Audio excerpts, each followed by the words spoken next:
Hello everybody, it's me and I am back and I am ready to do some work. I had a few delays lately, so sorry for not posting, but I am just doing this as kind of a live stream one-on-one, and if you have questions, feel free to shoot them in the chat. If you're on Discord, feel free to message there. I've got that pulled up on my phone because I'm all out of screens. But if you ask me a question, I'll be on there. And yeah, let's get started. I've got a good agenda of things to do today. I'm hoping to somewhat get them all done. I worked on creating a generic wash fixture yesterday. The first thing though is creating a multi-instance wash fixture, especially one with rotating, not rotating pixels, but different rotation of pixels for each one. So a good example, 2 requests lately have been for the Roby spider. So I'm going to do that. Then I'm going to show you how to create a generic wash or spot fixture. I'm going to try packaging a project. I've got a lot of people that are subscribed to me that are packaging their DMX projects. I don't know how. That's remarkable, y'all. So props on packaging that project. I've tried and I ran into an error. I don't know how y'all are doing it, but I'm going to try. And then if time permits, I'm kind of on a schedule today. I got probably 4 hours to stream. I'm going to resume work on the pixel curve, which is kind of my most latest endeavor, which I'm pulling up right now, to get all of the operating modes, which on the pixel curve there's an astonishing amount of operating modes that I can choose from. But I found a way to kind of merge all of those into, like, the channel layout is different, but essentially I can sort of get it all into the same operating mode for the Unreal Engine blueprint and then go from there. It seems to be taking a long time to load, but I do want to give a huge thank you to all of my Patreon subscribers. Honestly, the list is a bit too long to just go over right now, and some people have asked to remain silent. So I'm just going to, you guys know who you are if you're watching. Thank you. Thank you for moving this project along. What did that say? I wrote a note to myself. Just added this, make sure this works, implement shutter into each instance. Okay, thank you, me, from a couple days ago. So basically, mode is now a variable in the light. So if we drag this in, we can see that there's somewhere, maybe I didn't make it. Yeah, I made it visible. Where is it? Ah, mode right here. So you can choose which mode you're operating in, and then go from there. Let's get started though with probably the most asked question, and that is how to create like a multi-instance fixture. I've got Blender pulled up. Well, I'm pulling up Blender now, should I say. I'm hoping y'all can hear me. I have my little, using an A10 mini to stream. But I see the audio. Let me just do a quick check. We might hear some feedback. 10 mini to stream. But I see the audio. Let me just do a quick check. We might hear some feedback. 10 mini to stream. But I see the audio. Just do a quick check. We might hear some feedback. 10 mini to But I see the audio. Just do a quick check. We might hear some feedback. Feedback.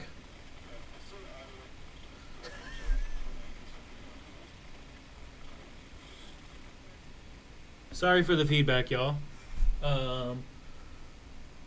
Yeah, that was my bad.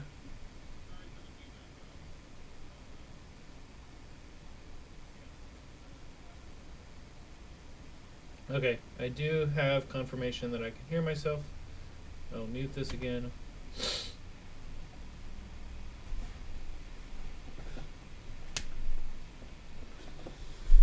Alright, so I have this Blender file that I think I've been using enough. I'm willing to share.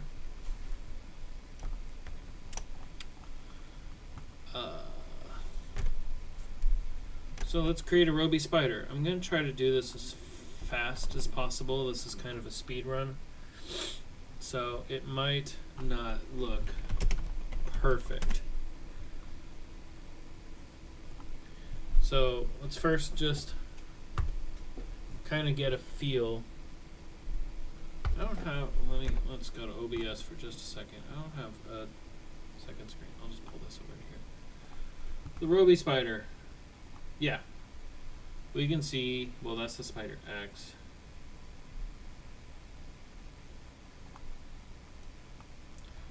Okay. So each cell is actually circular.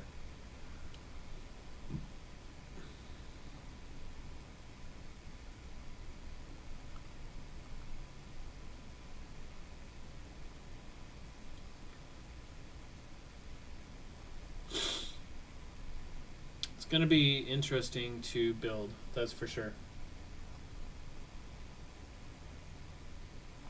Let's start, as always, by pulling up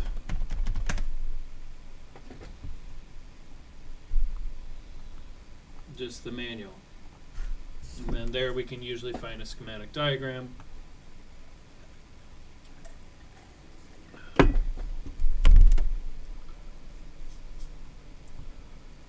Hope y'all's Christmas breaks are going well.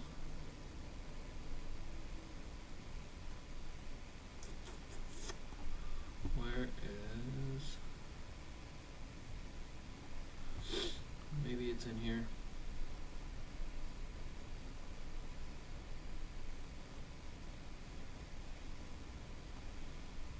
I need measurements though.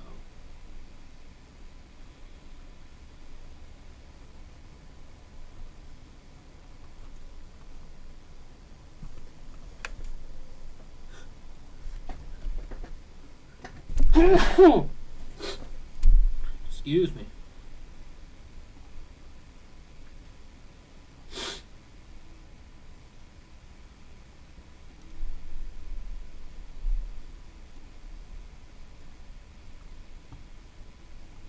A DXF file.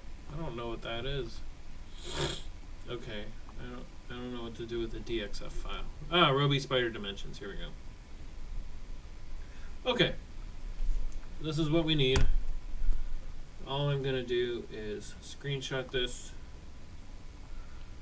and then to keep things somewhat organized, I've got a GDTF folder. From here, make a new folder called Roby Spider. And just pop that in there. Okay, this is the Blender file. Probably going to start with the wash.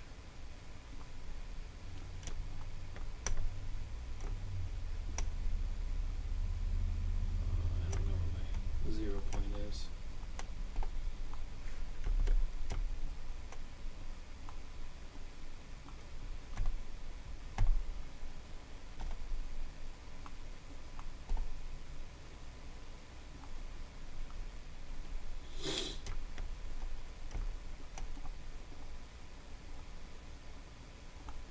Okay, I'm going to go to add.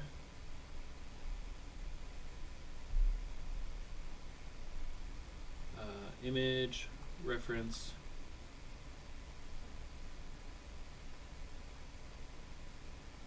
Go to our GTF library, Roby spider, la-di-da, t-t-t-t-t. And then essentially how I do this. I could see that this is 477 millimeters from bottom to top. Just add a cube. I should probably go to different, yeah, turn off face orientation. So take this cube, under Z dimensions, just enter 477 millimeters. So that's how tall this fixture is. Then hit Alt Z to turn on X-ray mode. Scale this up.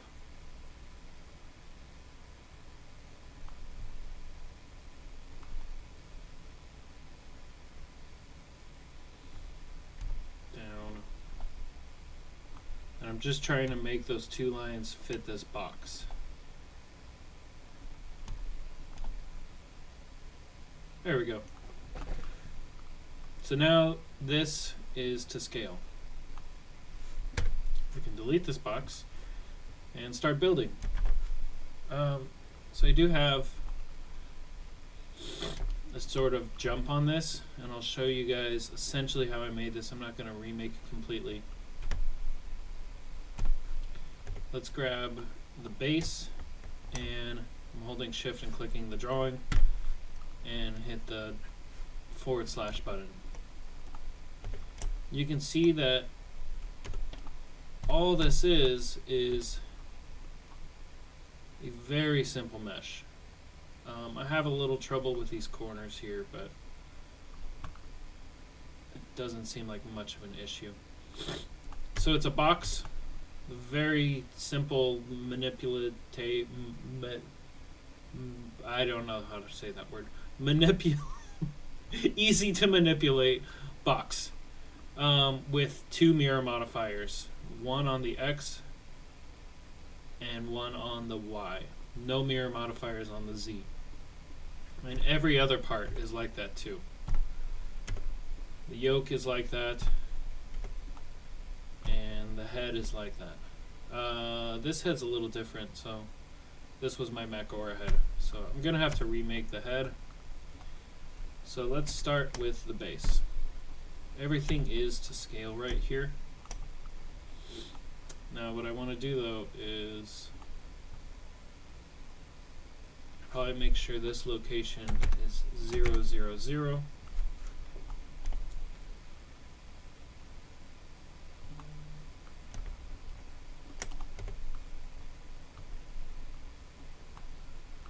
Then let's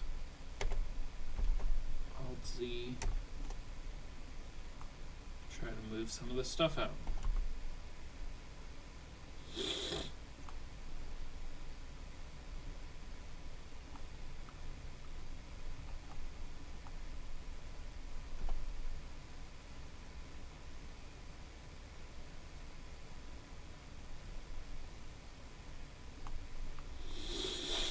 I also have edge bevel weight modifiers on here. So I have a bevel modifier that's set to limit method weight.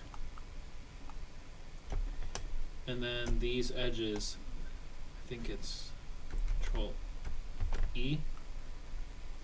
Yeah, Control E, and then I do edge bevel weight. And I can just lower and raise that. So let's just get it to approximately what it is. No need to be super specific because it looks, it looks wrong here, but as soon as we get a distance away to where we're actually using our lights, nobody's ever going to notice.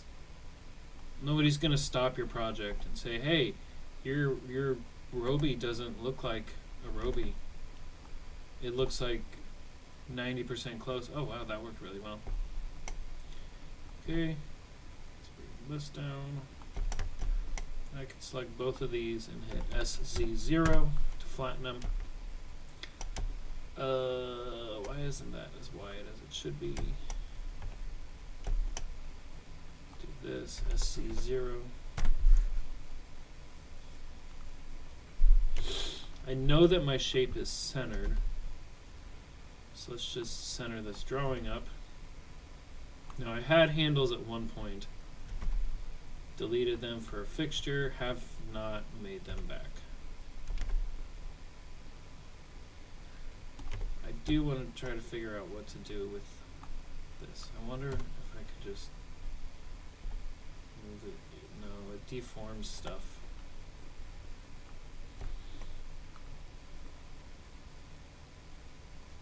I don't know what to do with that. I'm going to keep ignoring it. It's not a problem if I worry about it, or it's not a problem if I don't worry about it.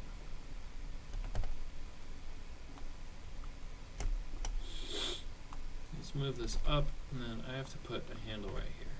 So, how should I do that? Let's actually move this back down. And I hope y'all are not like following this step for step. This is more of just like a gist of what to do in the modeling process.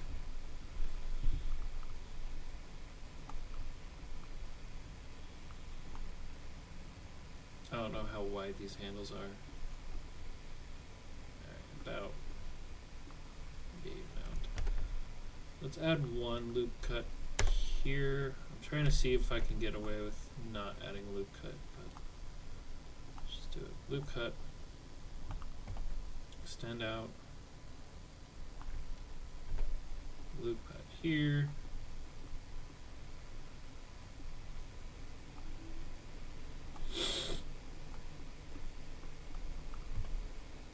extend, and I guess we can pull this out a little bit, GX, and then I see that these handles are tapered in, so let's go ahead and add a small edge bevel right here. Alright, we are looking pretty darn close. Let's move on to the yoke. Go shift, click. Now we are only addressing the yoke. Let's move this back to location 0, 0, 0, and then just drop our thing down. Hooray! Now we can see how much bigger a Roby Spider is than a Mac Aura. I'm just going to take this whole arm, move it out here, this edge, move it down, take this point, take this, boom, boom, boom, boom. And that's what I call the speed yoke. I do have to make sure they're good on, from this angle. But let's move on to the head. Let's get spicy. On the head, and I'm sorry for all the sniffles, y'all. It is allergy season, and it's dry as a dog bone left out in the sun here in Arizona. So,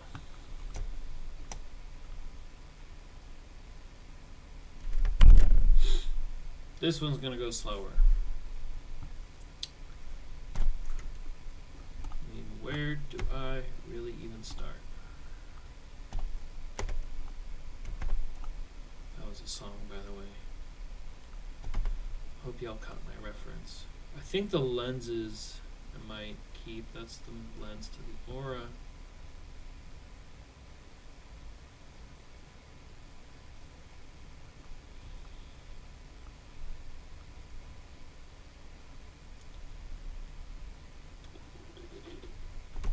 Thinking. Let's make this one from scratch. So, what I am going to do is keep my modifiers.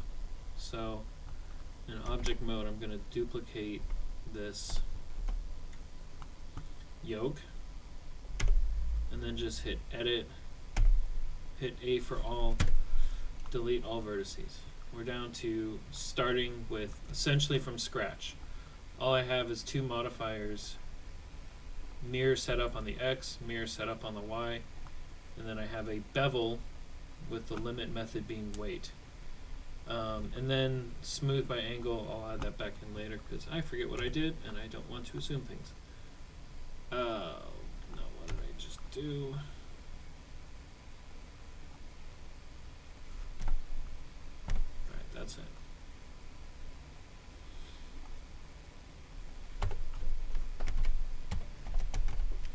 Sneeze incoming.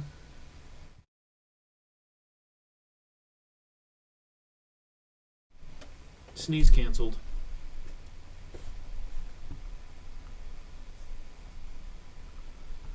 Alright, let's try to make a head. I am gonna do this from scratch because my center point's off. So mesh, let's start with a cylinder.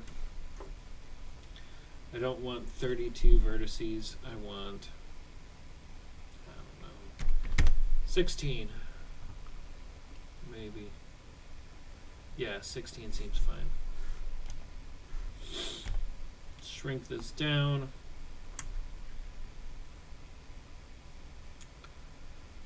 And then just for now, I'm going to rotate it on its Y by 90, and rotate it on its Z by 90. And then I'm going to add my modifiers. So, how this is done. Add modifier mirror on X, and then tab. Take all of these, hit Alt Z so I can grab through it.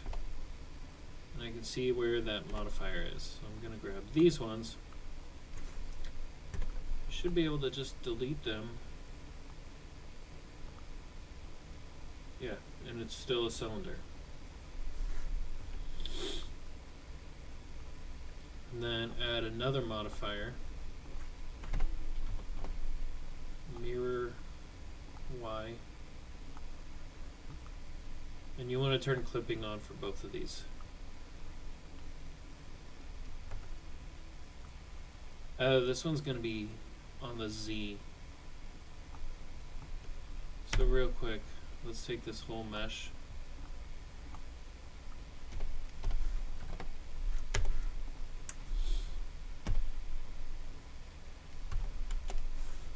Reset my rotations. And then what we're going to do is go to 7. See, I have a Mac Aura thing here. Delete, delete. I'm going to duplicate this and rotate that.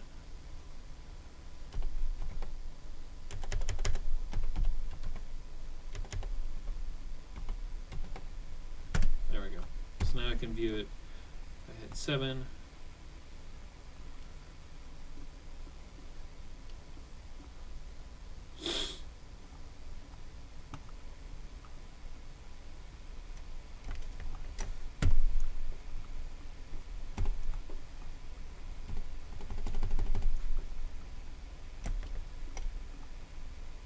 My cylinder came askew somehow. Ah, it's rotated by 10 degrees.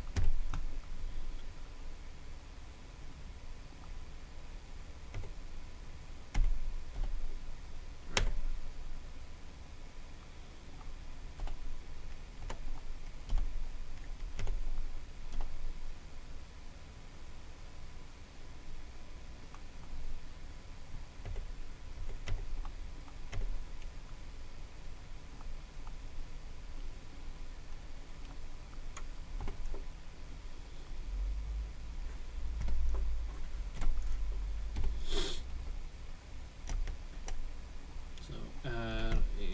Modifier on the Y, turn clipping on, and then let's see where that gets me.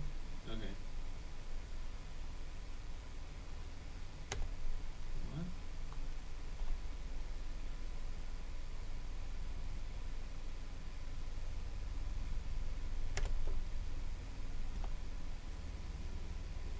What? Okay, so I can delete these vertices, and there we go.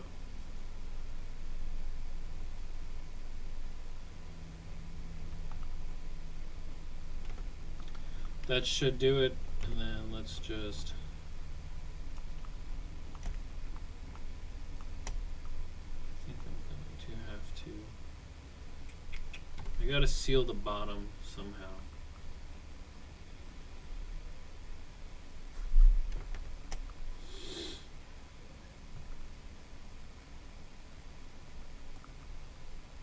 let's try this. Clipping's on for both of these, so if I grab both of these edges and hit F, then I'll draw a line there. If I subdivide that, and then drag this vertex to the corner, and then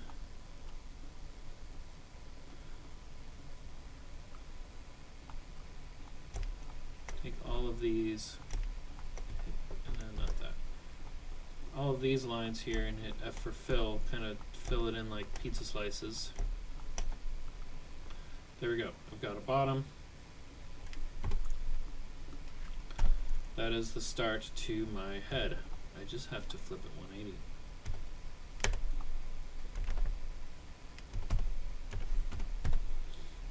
There we go.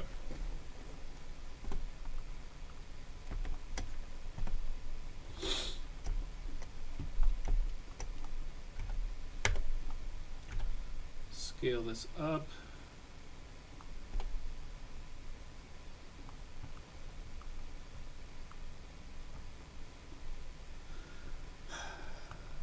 Modeling's hard sometimes, y'all.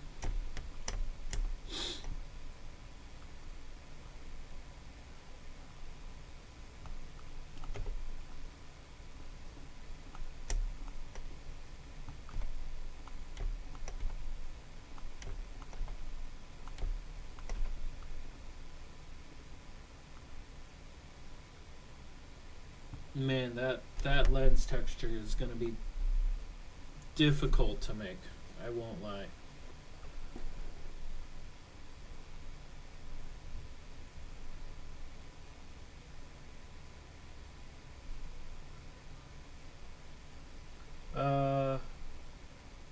Don't know how to say your name too well. Hong Tang Ham Hui. Yes, this is helpful to know the fixture design process. Yes, I will get to the UE default fixture profile.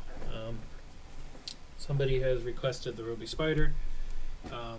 I did make a half video yesterday showing the UE default fixture profile, but that is one thing I want to get to in this live stream. Yeah, if you look at my live stream from yesterday, you'll see that I was able to duplicate the, oh, I still have that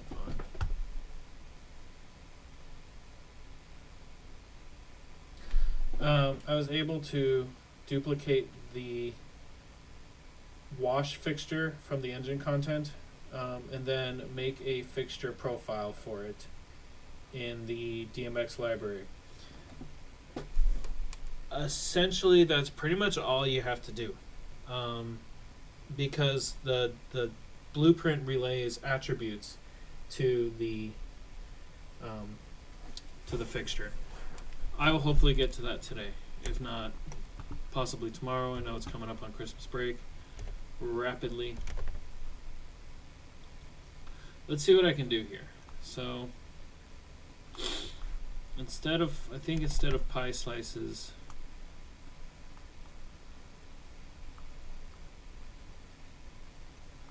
let's try this. Let's dissolve these vertices. No, I've done something I didn't want to do. Let's just leave this one here. Okay.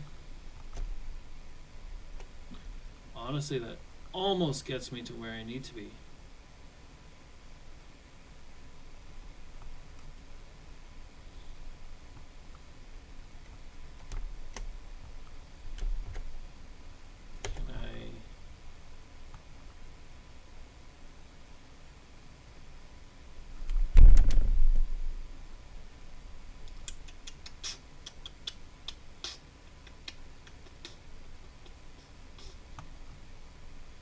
I think I am going to go with making the lens a different object. So let's do this then. That might be faster and better to show all of you. So let's just do this then.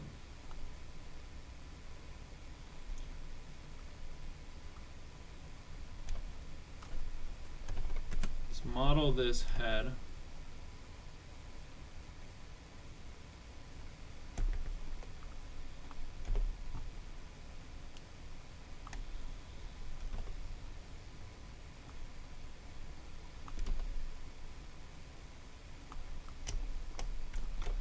Then just add some loop cuts. Let's turn on proportional editing, and then I should be able to just, I don't know, that won't work too well because I'm going to grab the faces below it.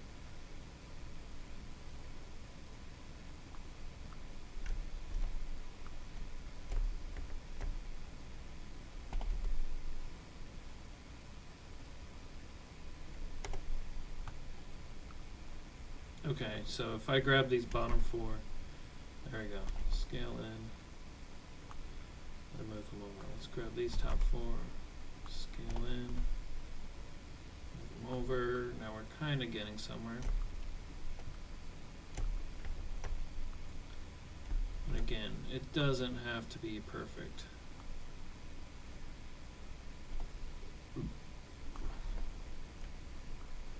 You know what, now that I think about it, let's try it this way. I have my bottom piece here. Let's go to before I even made this loop cut. By the way, one thing in Blender, I sometimes forget to do this on new computers. Always go to Preferences.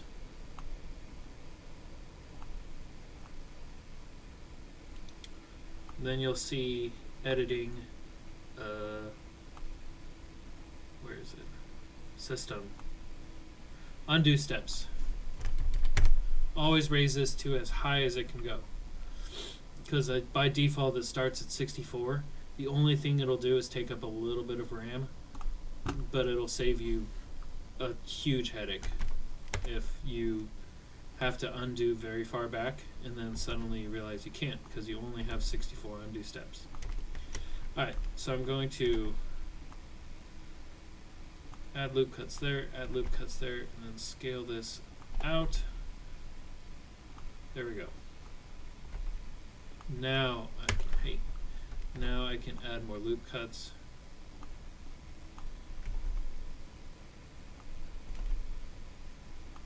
There we go.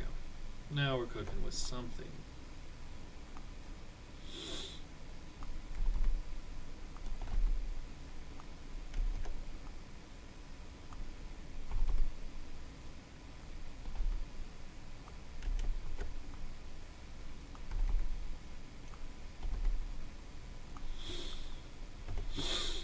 Okay, let's go to this view, and then we have to rotate.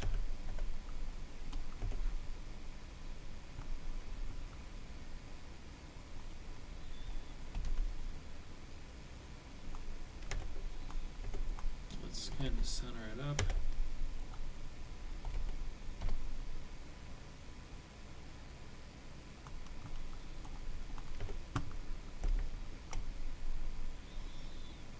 Oh, that's gonna be frustrating. Well, that's why, like usual, let's just do our best.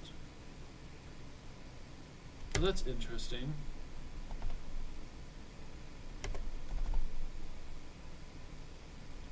So this whole operation I was doing, I was going SY, or scale all these points inward, and then GY to drag them all in.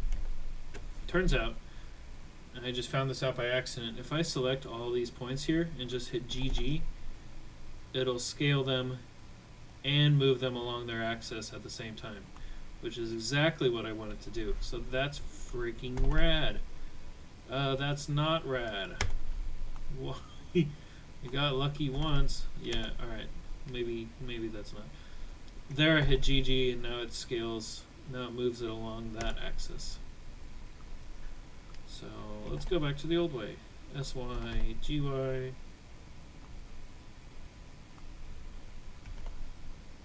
SY, GY.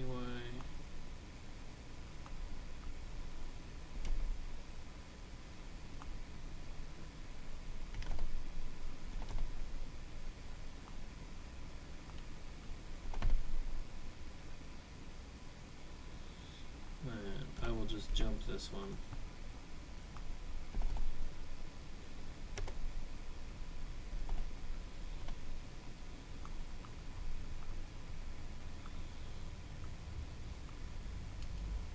Alright, we are getting pretty close to having ourselves a Roby. That looks good enough. We are going to want to put a... What's happening there?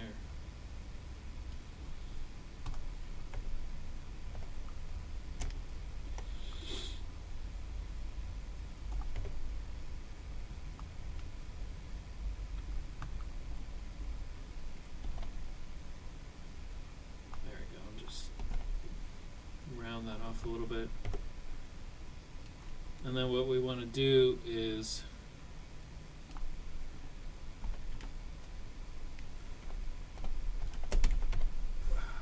it smooth,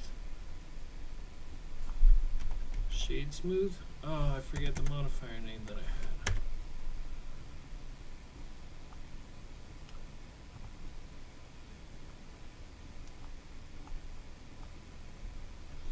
Well, easy way to do it is just hit shade smooth and then go there, and then it looks like a Teletubby.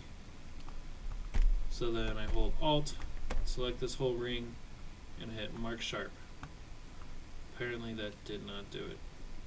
Why? I don't have these answers.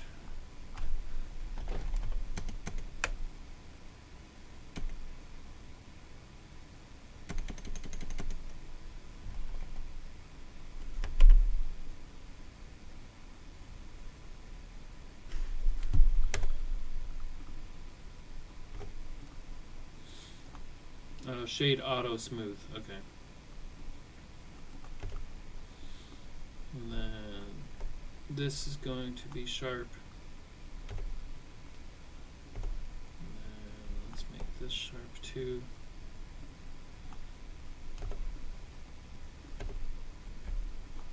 Let's just make all these sharp. I want these edges to be sharp, I just want it to appear circular. Otherwise, if I wanted it smooth, I wanted to put them there at all. Alright, let's make a lens. And then we can get on to light baking.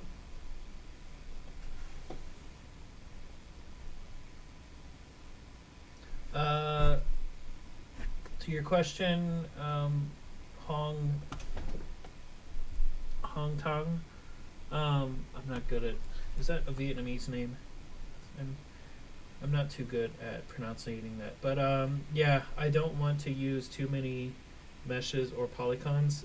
Every face reflects light, so the more meshes and polygons I have, the more light has to be reflected. And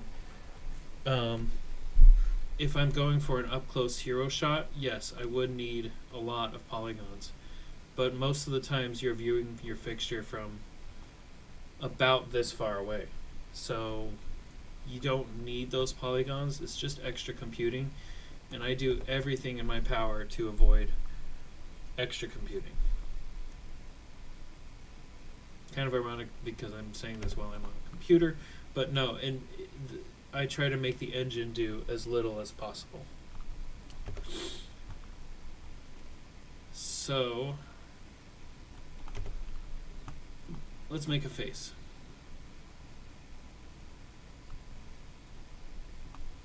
This is going to be tricky. I am not looking forward to this.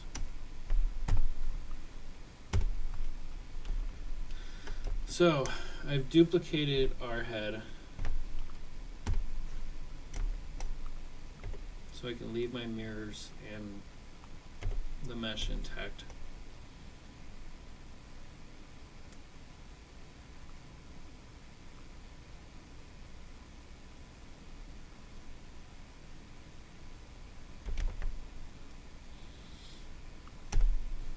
Let's just delete everything. See where we can go with basic squares. And I don't know if this is the right way to do it. I never do. What I do know is that this is an object. Oh, whoops, I deleted my whole object.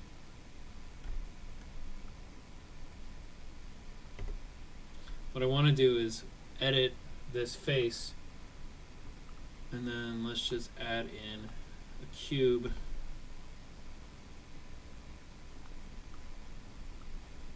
and then take turn clipping off for a second so we can separate, and then we'll go like this. Alright, we are closer than we were before. Turn clipping back on because I need these two faces to meet up. There we go. Alright. Now I know where I should really even start.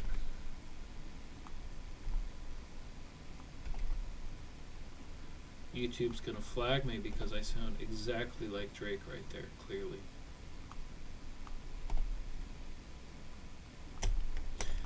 Okay.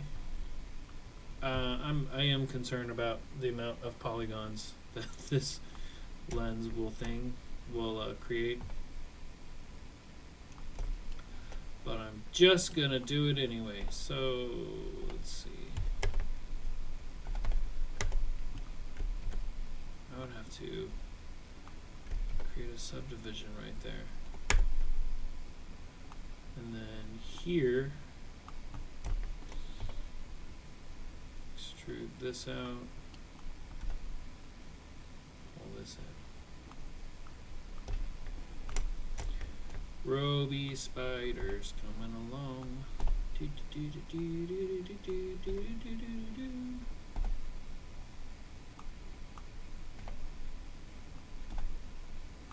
This is a challenge for me.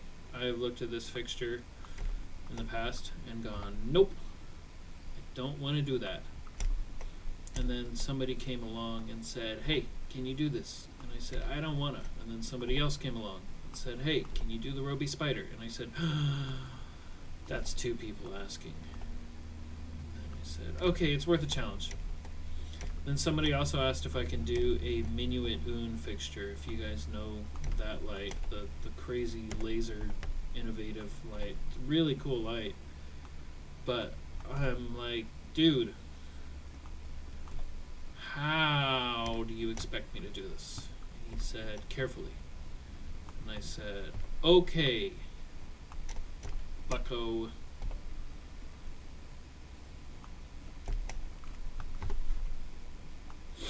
So that's going to be a live stream. I want to show y'all my headache. It's probably going to, it's going to be a multiple day live stream. I see why they call it the Roby spider now. It does look like a spider web.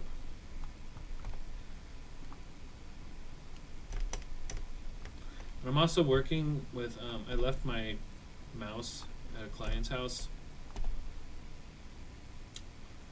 And now I'm working with not a very nice mouse.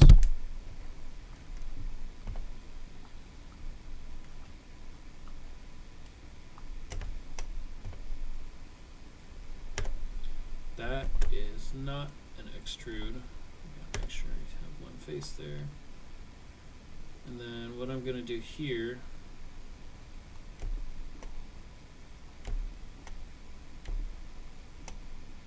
I have all four of those selected. I'm going to select all four vertices on the other side. And I believe it's right click and say bridge edge loops. There we go. I am not going to do these triangles in between. I might do these triangles in between. I am indecisive sometimes. Okay, I need to bridge edge loops here. I think I should be able to just select these. Oh, you know what? This is an extrude because it's mirrored here. There we go. Alright, oh, no, I have the top thing to do. Please don't leave the top behind. We need all of the faces.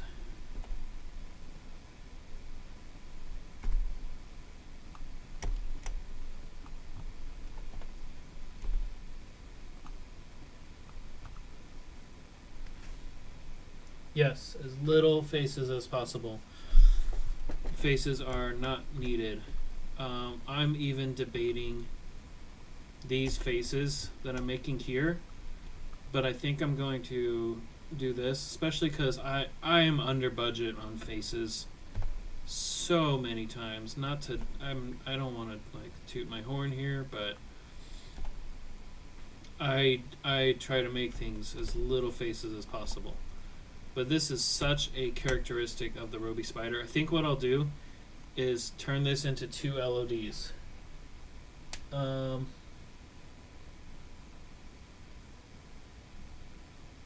Yes, adding triangles is not going to make the whole model a whole lot better until you zoom up close. This face here is such a characteristic of the Roby Spider.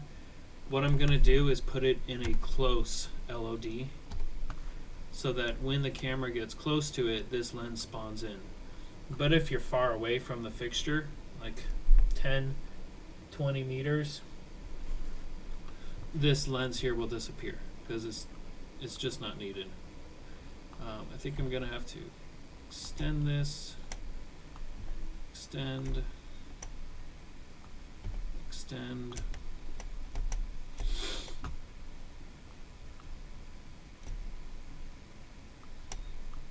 then bridge edge loops, subdivide. That looks a little wonky.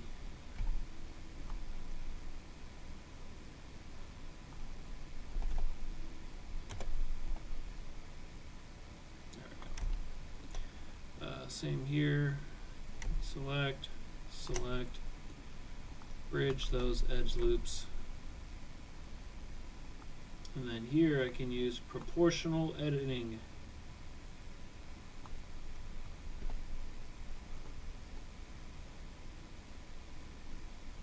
Which is not working. Oh, because I need to only select this one. There we go. Pretty. Okay, let's do the same. Last one. And then we're on to cooler things.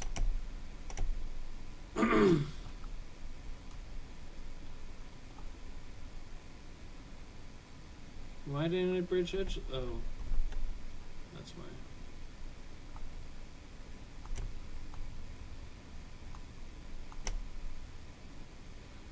Bridge those edge loops. Why isn't it bridging? There we go. Okay, 3 subdivisions. Select the middle one. Proportional editing is on. Just need to select this. There we go. Alright, let's try to do stuff and things. Let's save. That's a good idea. I'm going to call this Spider. And I'm going to drink water because water is healthy. And to my 2 viewers, you should drink some water too.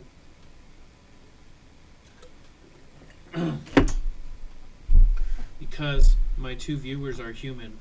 Well, it's 2025, almost 2026. I cannot guarantee that my 2 viewers are human. But if you are, you should be drinking water. Okay, so I have this lens.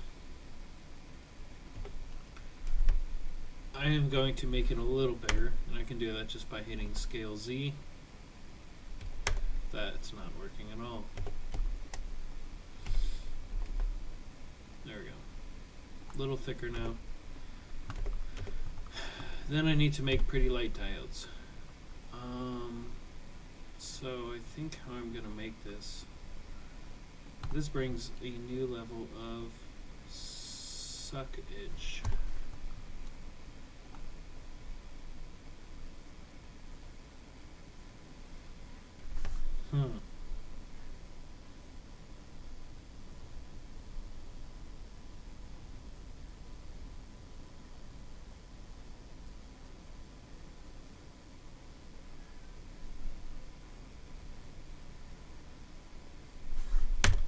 Let's try something weird. So what I need to do is make a bubble inward on all of these cells. This is where this is fresh ground to me. I've never done this before. I'm almost thinking of just putting almost like a net down there. This is for a high polygon bake, by the way. Possibly. Let's start with an icosphere. Subdivisions, I'm going to want it somewhat high. Then push it down.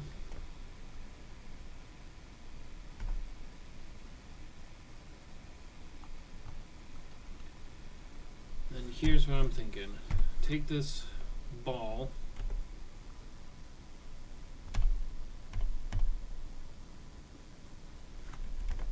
delete half of the vertices.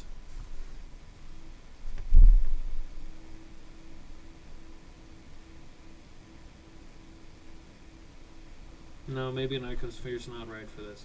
Because if I flatten this, it's going to be very dense right here and very sparse in the center. Let's go back. Let's try a grid. That's kind of more what I'm looking for. Oh, I already did it.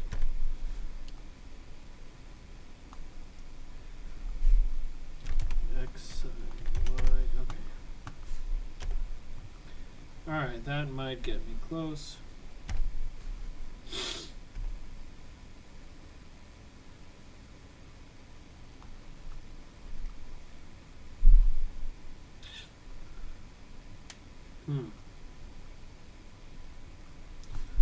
You guys are probably wondering, what on earth is he doing? And I am wondering the exact same thing.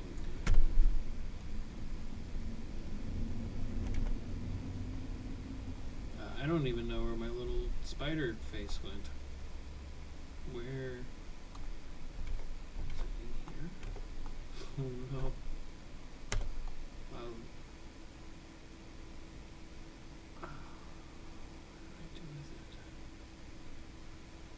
What the heck? Alright, now oh, okay, it's in there.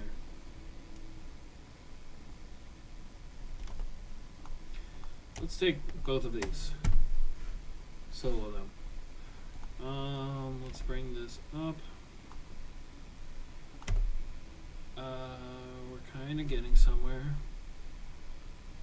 Maybe. My thought is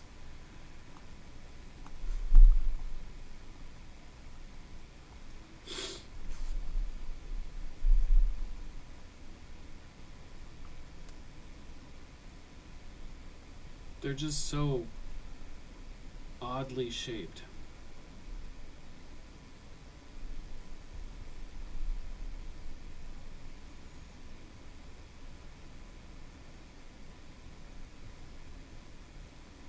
Here's an idea. This is far out.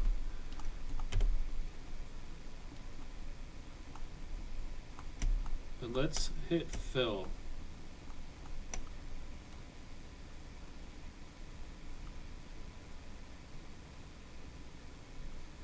Another idea. Don't need this. go back to this. Duplicate this as a low poly model.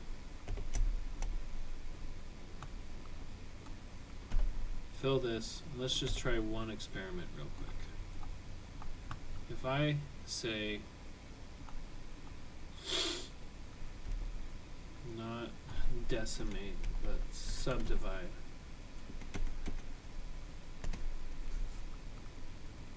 Huh.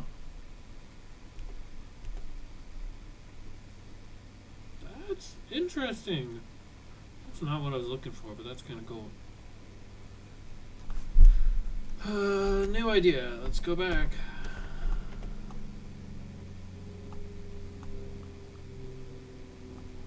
Let's separate this. So now we have just this.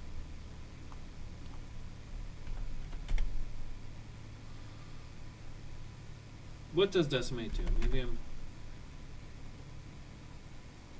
reduce the geometry. Yeah, I need to increase the geometry density. So subdivision surface, maybe? No, that's not it.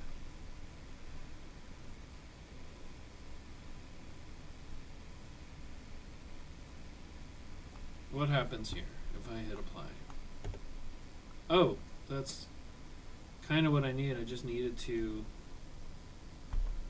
stay to the outside. What if I just... No, I can't add subdivisions.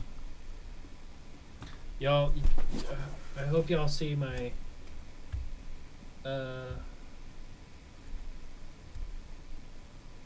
can't subdivide. I like the idea of subdivide. Oh, I get what you're saying. Subdivide and bevel it.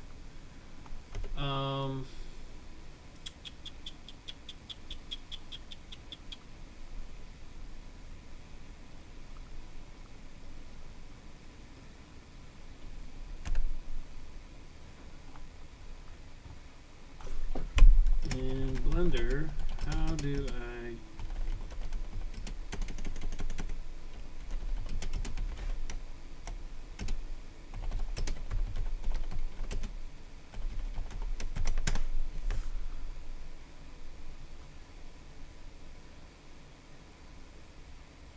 Knife tool. I don't want to use the knife tool.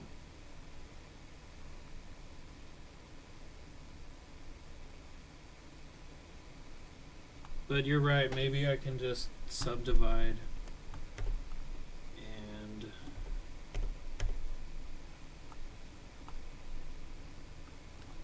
I think if it is irregular, bevel is going to lead to some weird results. But let's try it, because I could...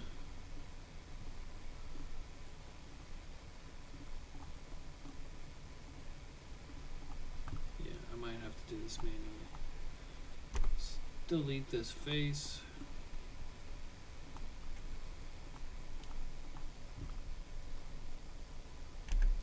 And just as a reminder,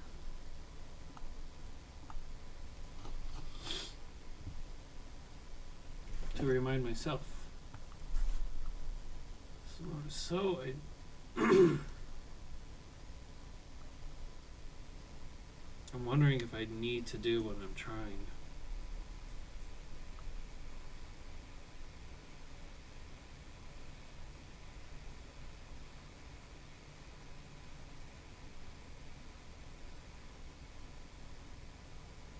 Kind of do, unfortunately.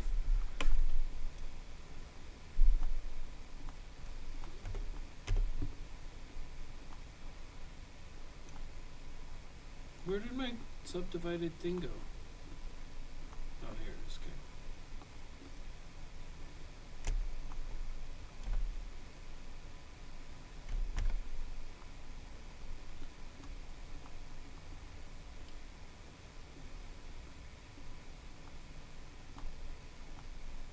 Y'all saw me subdivide that face, right?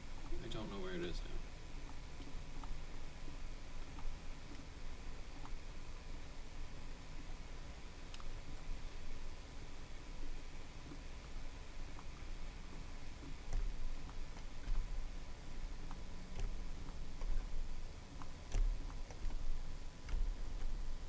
Okay, so now I can subdivide that and kind of subdivide that. I can merge these two.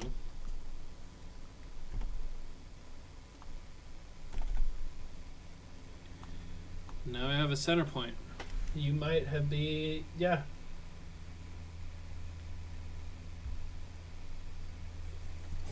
That's couldn't the lens be flat? That's what I was kind of looking at.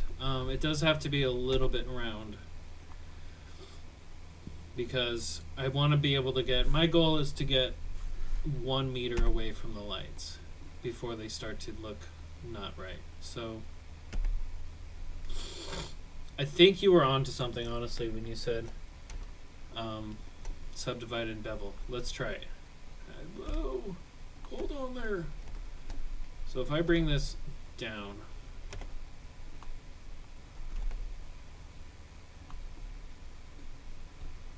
honestly, even that little bit does wonders there.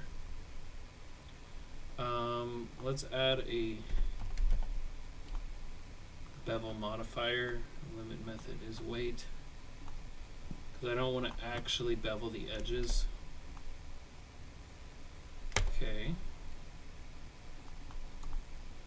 Let's do 3 segments. There. That's getting me to where I want, to be dead honest.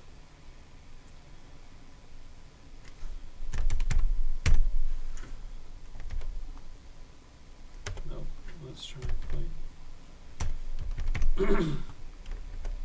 So the edge bevel weight goes between 0 and 1. Okay.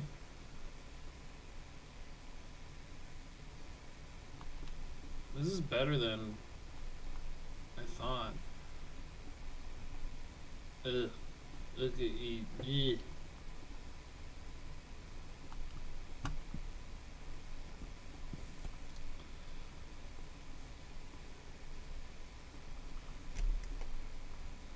Yeah, I'm about to make the lens just flat because this is a headache and a half.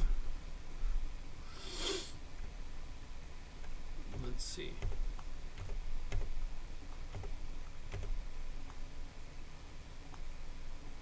What happens if I scale this up?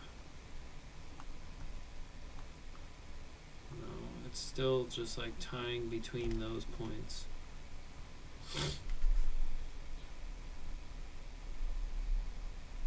But I could just like do this, apply it, and then move these edges out. Let's go to 4 and see where I can get.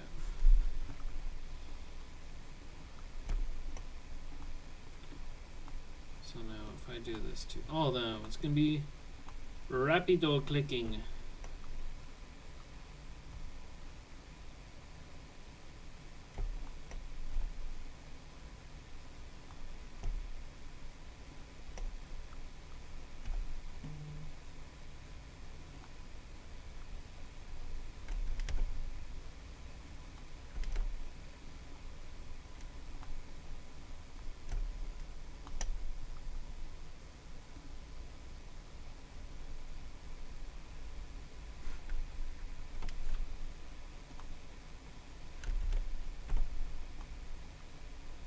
Just get back up there. Okay, so that one's split because of the mirror modifier. So then what did I do? I brought this up.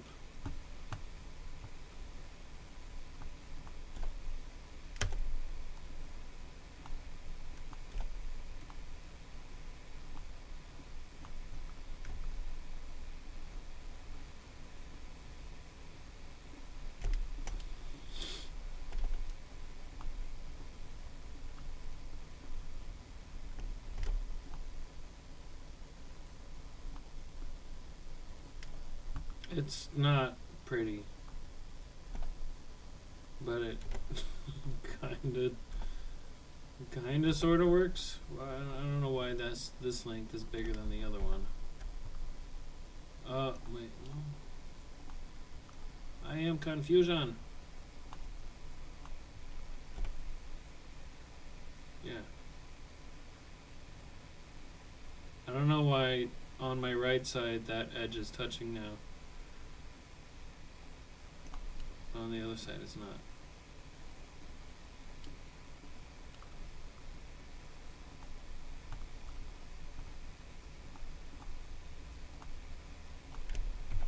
Thank you for your suggestion to bevel this. That made the difference. Yes, this is going to be a long stream. I've got a few things to do, but we're making progress, trust me.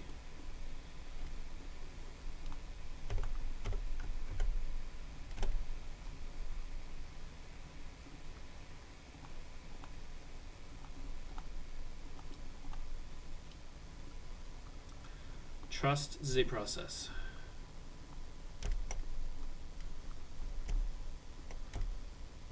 Well, sometimes I barely trust the process.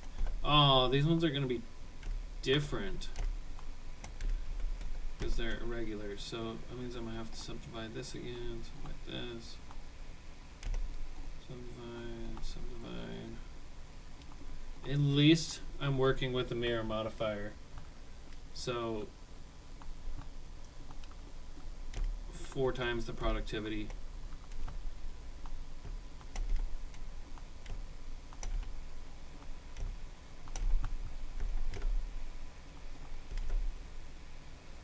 Why aren't these?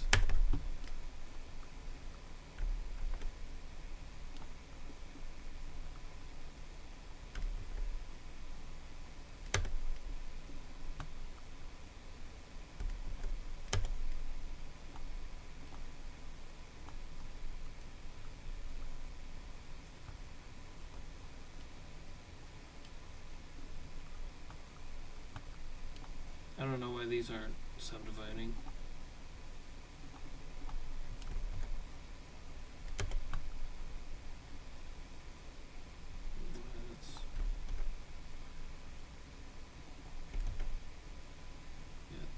That one needs to subdivide.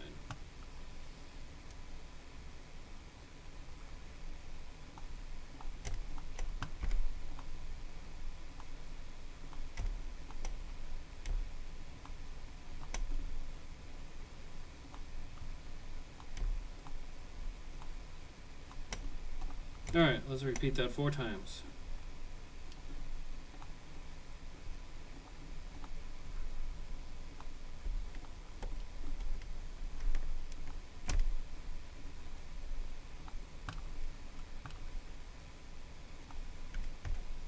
Hey, there we go. Okay.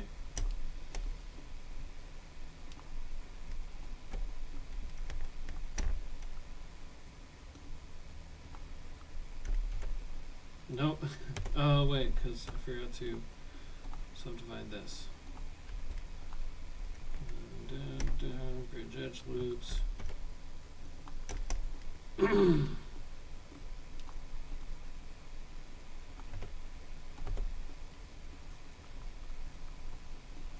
Alright, that's all we have to do. So let's see how these ones behave.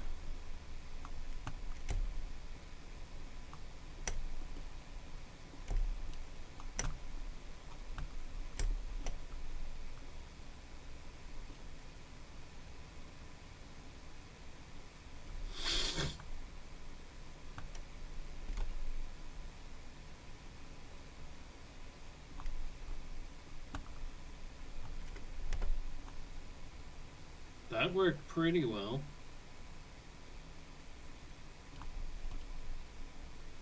Honestly, I'm getting there, because all I need to do now is hit shade smooth and see, we are making progress. Moving on now. Okay, so let's do a periodic save. Let's apply this bevel and then go back to edit mode. And we can try to just round these off a little bit.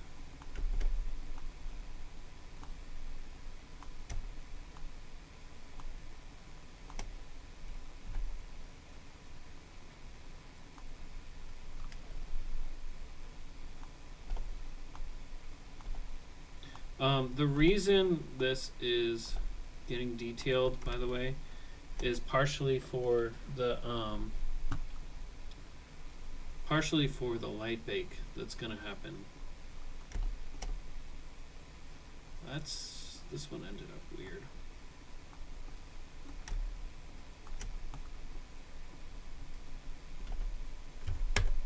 Oh goodness. Okay, so what we gotta do right now is hit all vertices, merge by distance at 0.0001 meters away. We remove 13 vertices. So that means a lot of these duplicated overlying vertices are now cleaned up.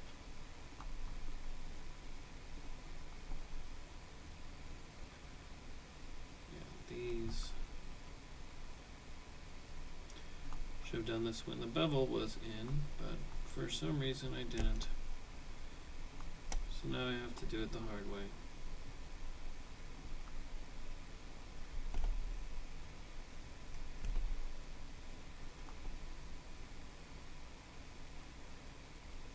Okay, at least mirror modifier is still in play here. So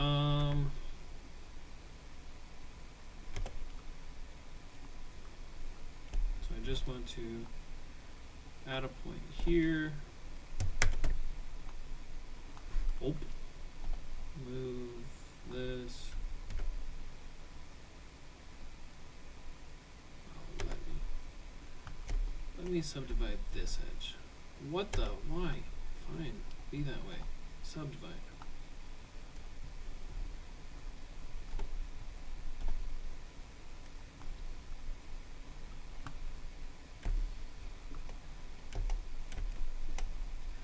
Alright, and then these should be a little more behaviorally nope, I am wrong. They are not behaviorally correct. They want to act a fool. So, can I subdivide all of these? Yeah. Can I scale them out? Oh yeah. Kinda. Good enough. Okay.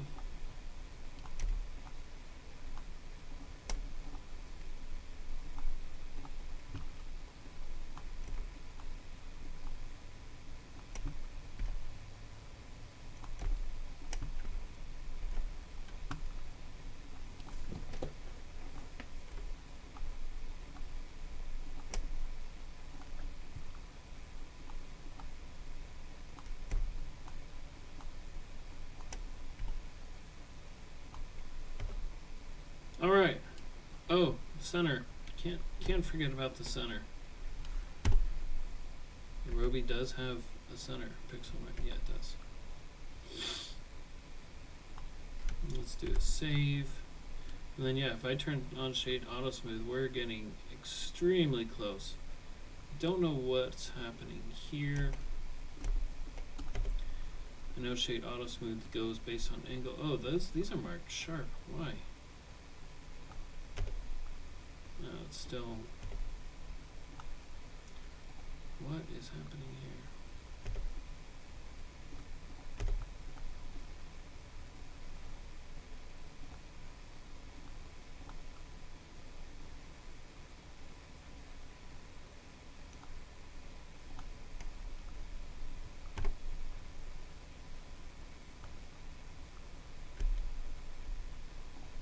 Do I have to subdivide this?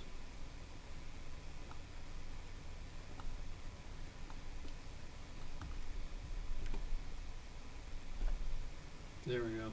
That snapped it to being smooth.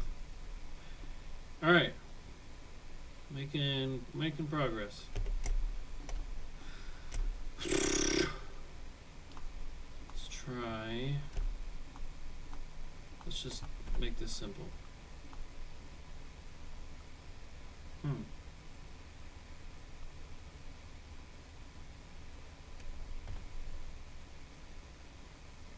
That works. All I did was hit E and extend all the way in. Thank you. Yeah, I have an annoying level of detail sometimes. sometimes I get myself in trouble. Like I'm a lighting programmer too, so sometimes I'll just like program for way too long, and then the client says like, Caleb, I do not need it to look like this. Like you're going overboard, and I go, I know, just let me make some art. And then I make some art, and then they go, oh, this looks good. And I go, see, told you. And then I go, can I have that overtime? And they go, I guess. I think I need to do another round of merging by distance. Oh no, I removed nothing there. So I don't know why I can't. Why don't I do this? Turn off clipping.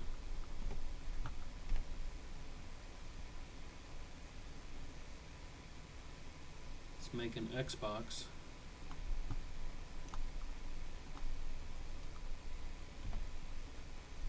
Turn back on clipping. Extrude in. Extrude in. You can make this a little circular here. And then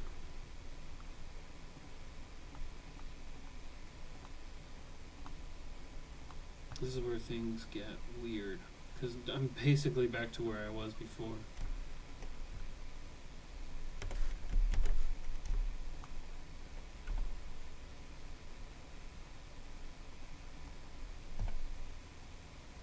Okay, now I've got a single point down there, but can I just do that with my original attempt? No, I can't. Let's try what I have here.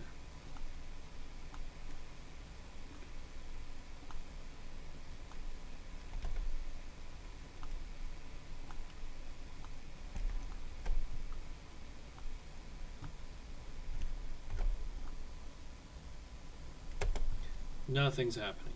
Damn.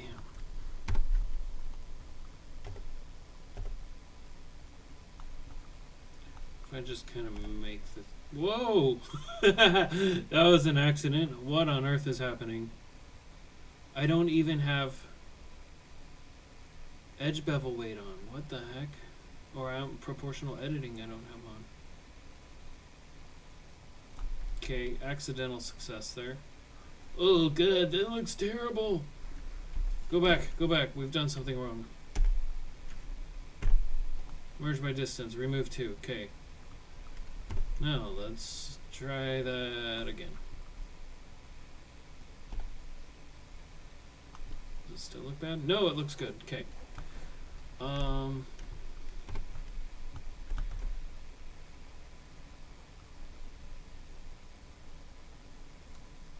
I'm sure there had to have been an easier way to do this, by the way. Oh, cool. I only need to do that once.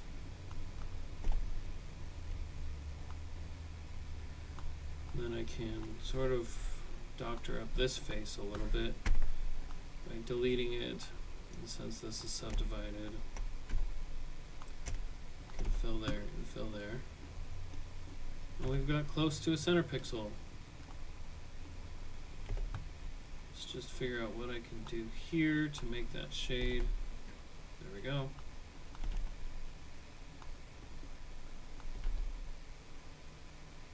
There we go. Woohoo!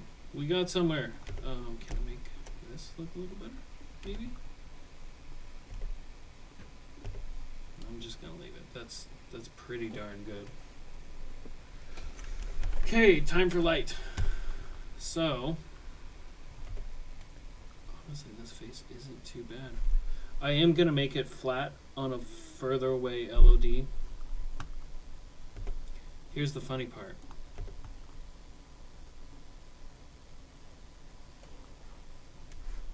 Let's save before I do this, because we're going to get a bit extreme here. Essentially, we're going to place lights in this, bake it, and then flip these little domes around and apply that texture to the front. So let's do this. We do need to keep these dividers here.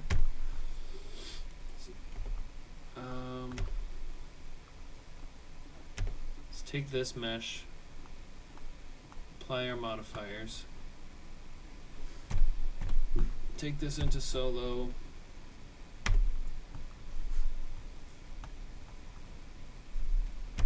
select all the faces, UV, and project from view. What we get here, this is the old aura thing. Get here is a UV map. We're going to use in Unreal as well.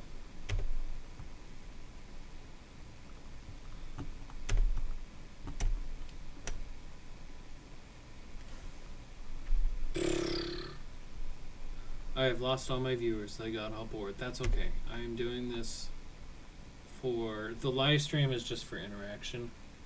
I'm doing this just so I can get the video up. And by live streaming, I stay more on task. Like if I were recording this, I would just like get distracted, be on my phone. That looks pretty good from a distance, to be honest. Where's my light though? Can I go to rendered?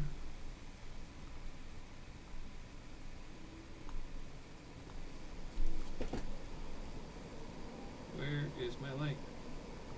I really need my light. There's my light. Like a light. Let's do this, because we've done a whole lot of modeling. Look at our face orientation. Aha! Face orientation will get you sometimes. So, I think all we need to do is select all faces. Where is recalculate normals? Is it Alt N? Recalculate outside. Oh darn.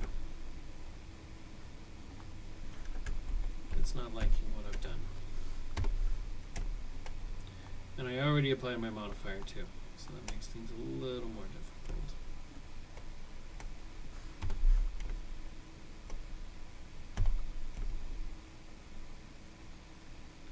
I should have checked this before I applied my mirror.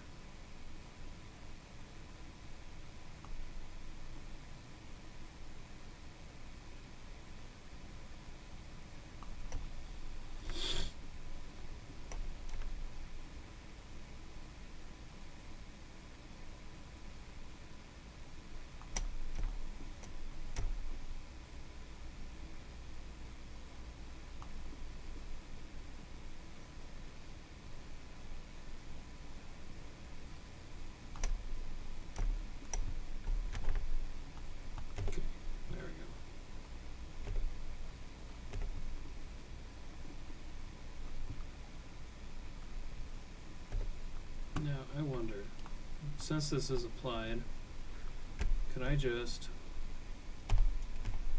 please select this line, select this line, and just add a slight bevel to it.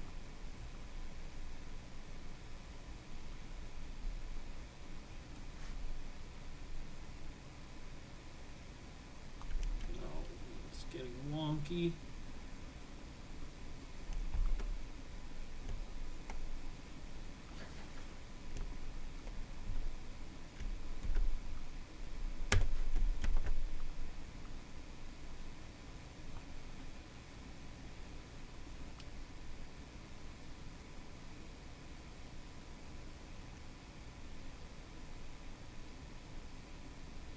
That's alright. I will live with it. That looks pretty. Okay. Let's drop some lights.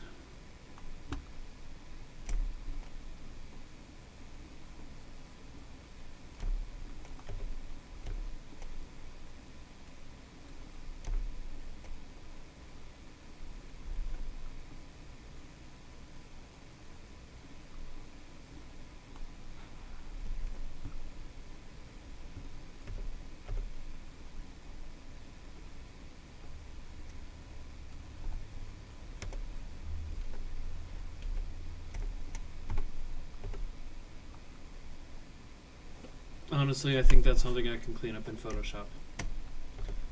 Okay.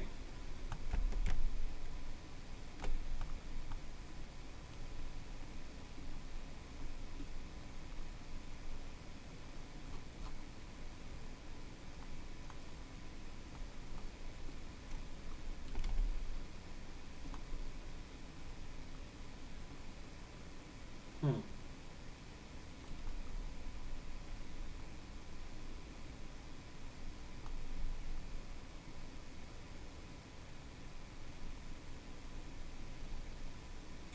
Why is it casting light on everything else?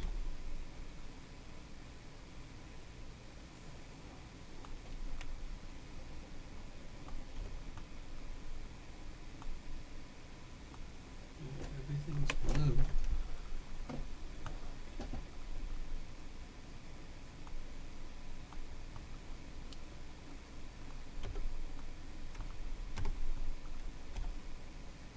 Ooh, that looks fun. But not what I want. I am trying to light only this center cell.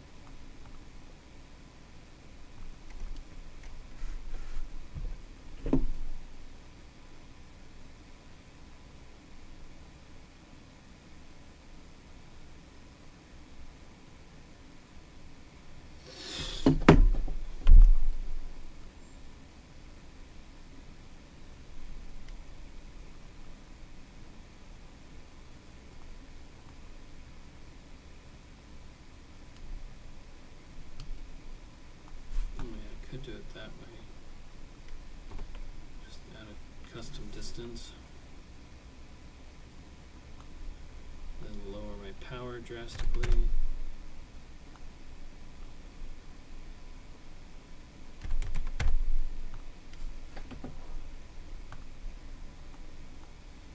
Okay, and duplicate this to all of them.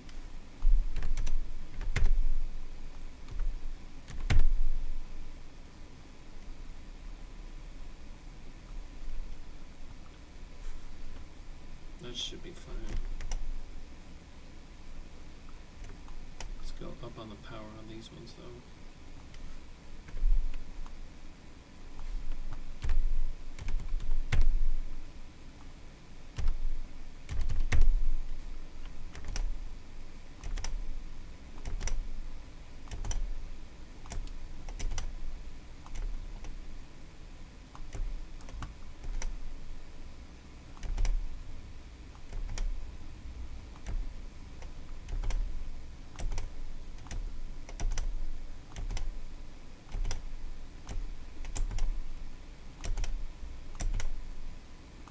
Alrighty.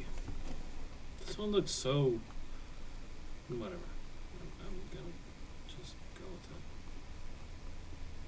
If I go down, will it define it a bit more? Yeah. Okay. Let's go up with power on this one.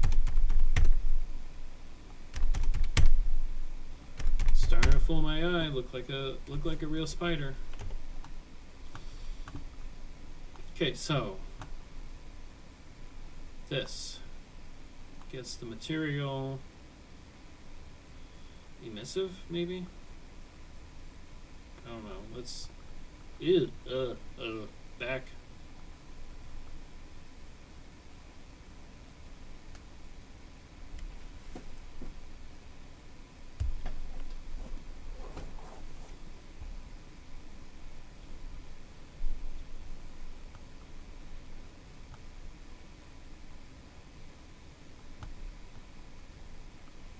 Let's just make a new material for it. Material.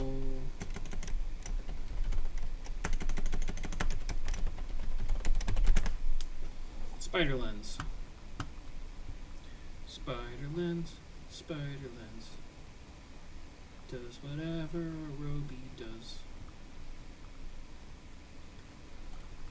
Alright, and then in rend shading, have to bring up my spider lens, add an image texture, and that image texture is LEDs emissive, the same texture that we're going to bake to. Let's pull up our LEDs emissive, and then we can probably, why don't I see anything here? There we go. And probably take this, switch our render engine to cycles, and do a bake, where bake type is combined. Let's see where this gets us. I'm imagining a nightmare. That's not bad at all. Oh, diggity, that is way better than I thought it would be.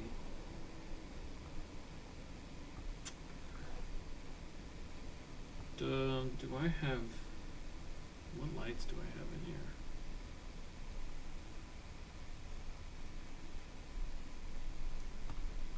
I need to have only that point light. Oh, I have a lot of, oh wait, hold on.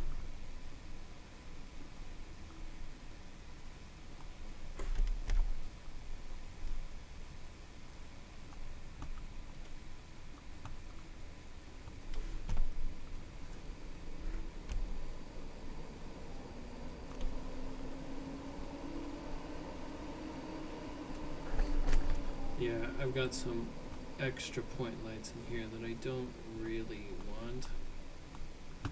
They're part of this plug thing, so let's try to find and delete every light we can.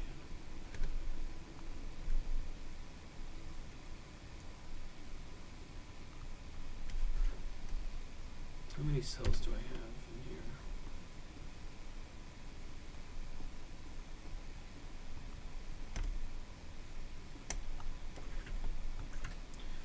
One, two, 3, 4, 5. Let's see. 1, 2, 3, 4, 5, 6, 7, 8, 9, 10, 11, 12, 13, 14, 15, 16, 17, 18, 19.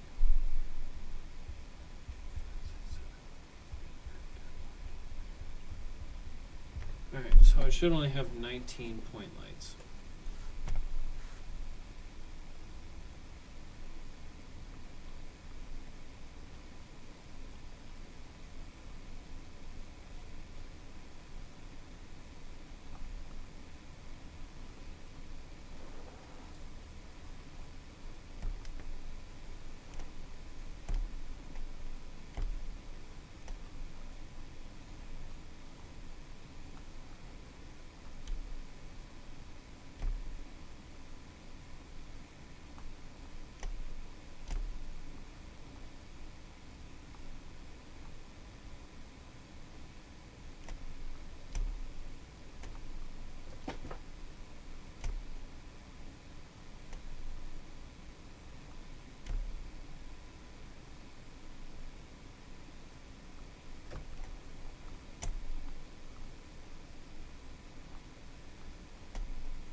Alright, that's my point lights.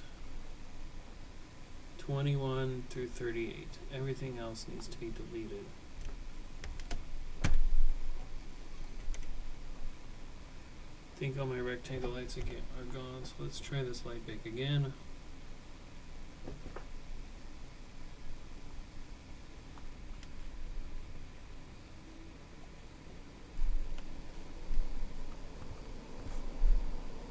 Of course, I accidentally deleted my center light.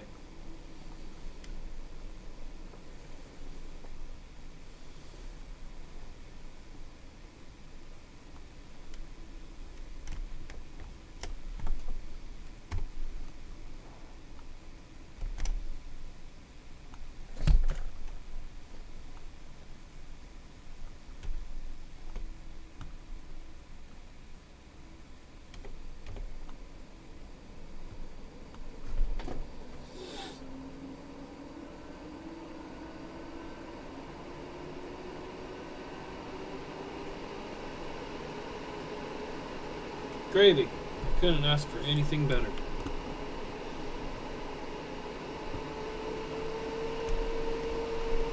So what we're going to do is save this image.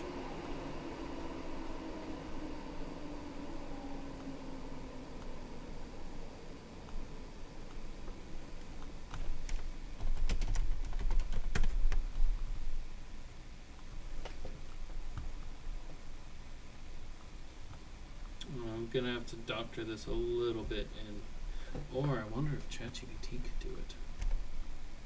Hey, Mr. GPT, I got a picture for you.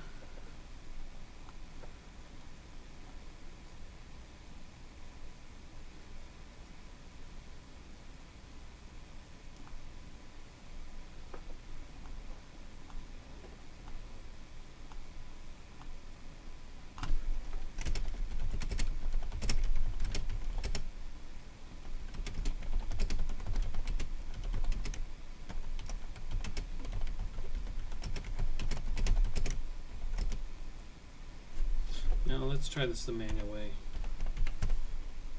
I have a feeling I'm going to be chasing something I don't want to chase here.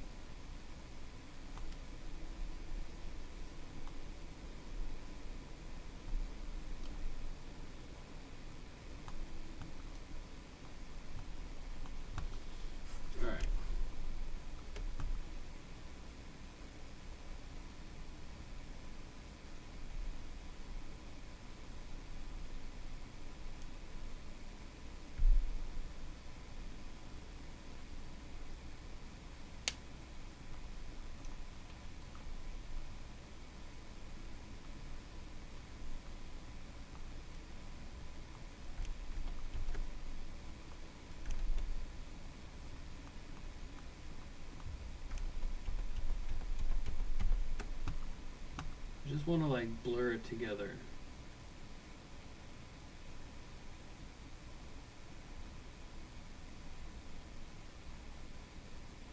Smudge tool, there we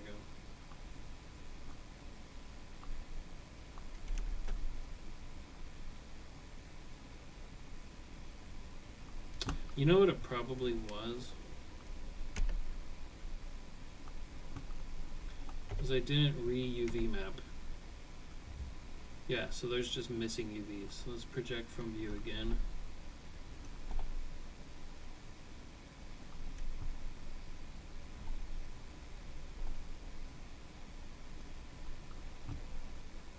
And then we'll try baking again. That should get rid of those anomalies, weirdness. Not quite. It did make it less purple though. I was not really liking that purple. So let's go ahead and save this.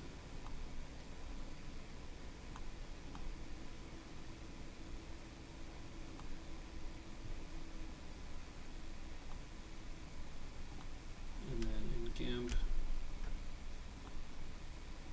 close out this tab.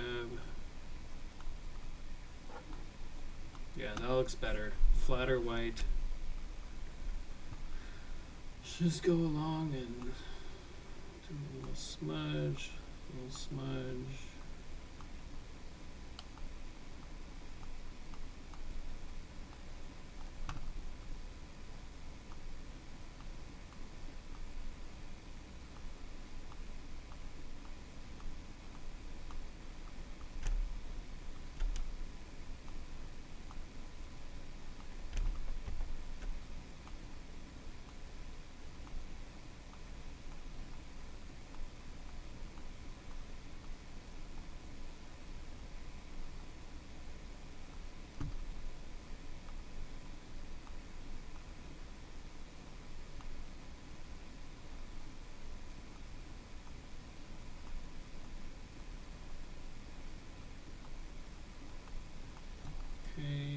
Smudgy here, just doctor it up a bit.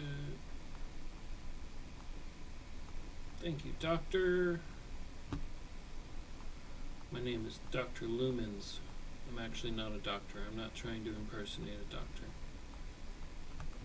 Okay.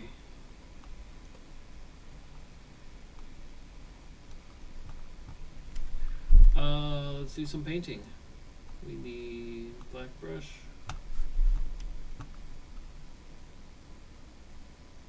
Opacity is full, but size kind of small, a little bigger.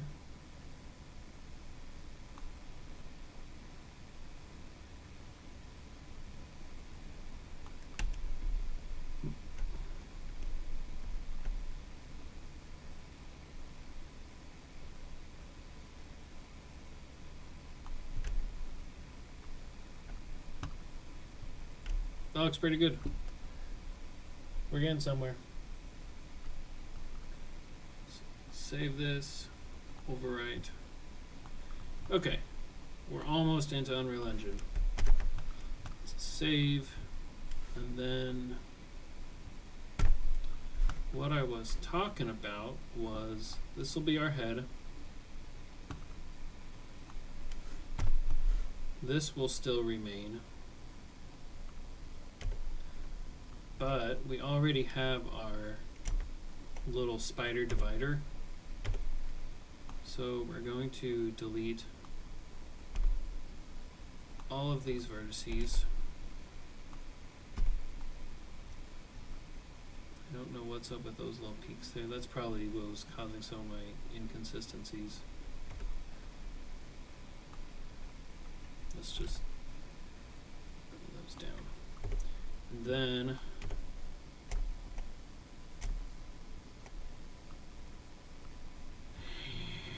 I made a mistake. I was not paying attention to how far down some of these go. So some go further down than others. That's not ideal.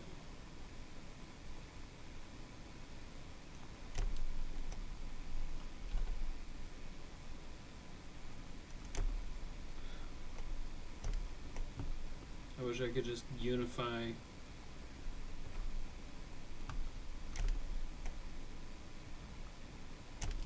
all these. That's a bad mistake.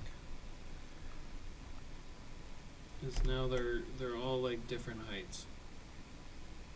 It's not the end of the world when I look at it flat on.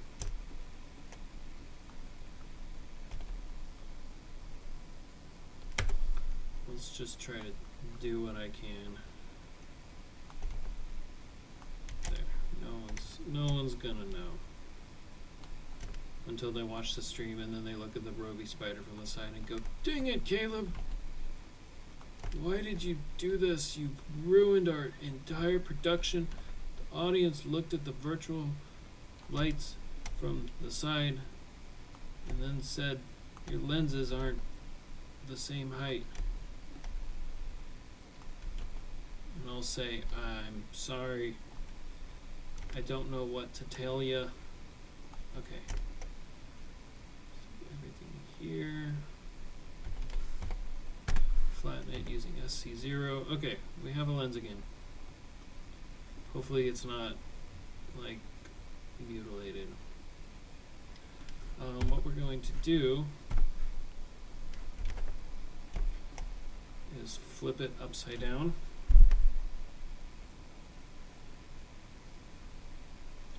Using scale Z negative. Where'd it go? Alright, let's just rotate it then.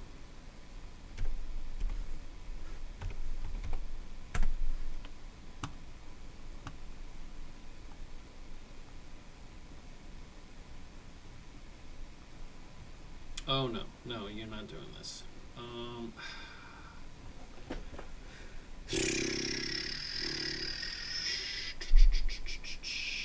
Well, these are just lenses, so let's do this.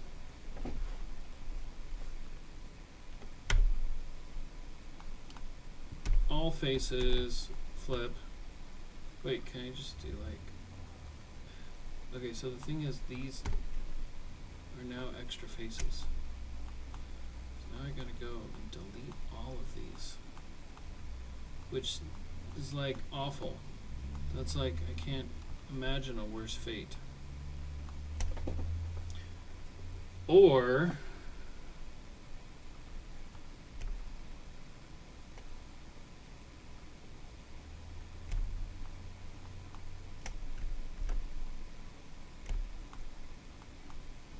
and I'm like, what happened here?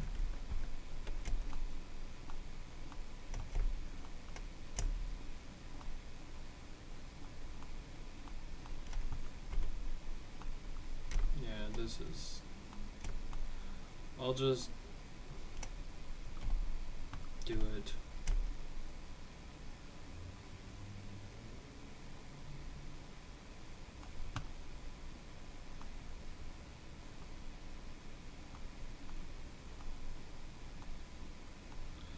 Sometimes it's faster just to get it done than try to find an alternative way and be lazy. Like selecting a bunch of pixels on a gig. Sometimes it's faster just to dive in and start selecting than it is to worry about like making a macro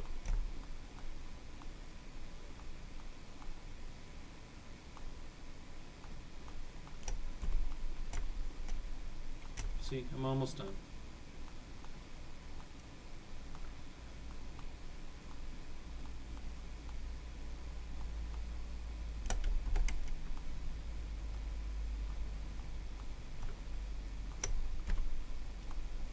Okay, happy. Let me know if you feel. This should pop in there perfectly. There we go. There's our lens. So let's do a save. Join. Let's not join those two. That's scary. Pop that lens on our Roby. I think we would. No, we don't scale all of it down, actually. It's like, that's almost exactly according to the CAD. So, now the fun part, go into Material Preview.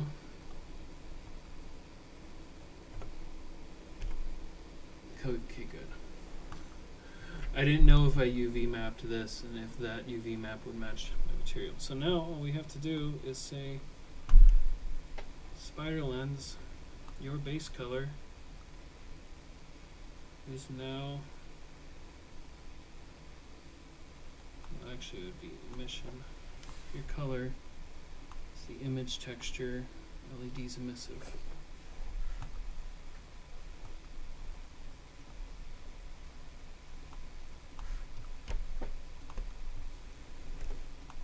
Why don't I see it?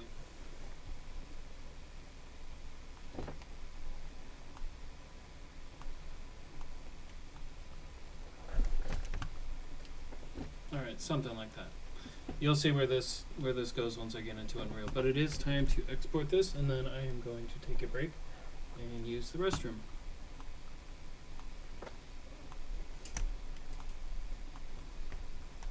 So all of this gets exported.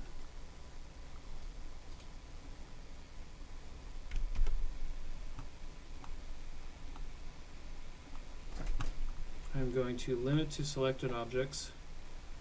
Under geometry, smoothing is going to be edge.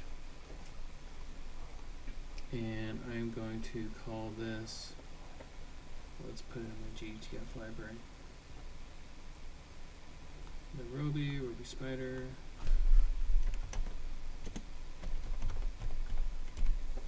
Spider.fpx. And actually, you know what? I'm going to sort of individualize these out a bit. So this is going to be this. You only have to do this if when you go into Unreal Engine, if you expect to have some things not right and have to keep re-exporting. I'm fully expecting that. So I'll call this spider head. I forgot to verify these from the sides, but that's alright.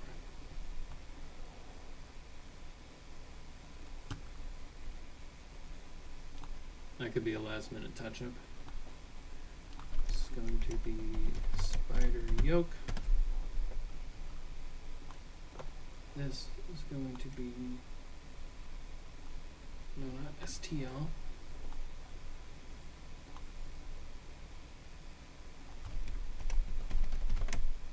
Spider base. Alright, I am going to take a break. I will be right back.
Okay. Well, I'm back. We are done with Blender. Didn't use that. Let's make a complex light.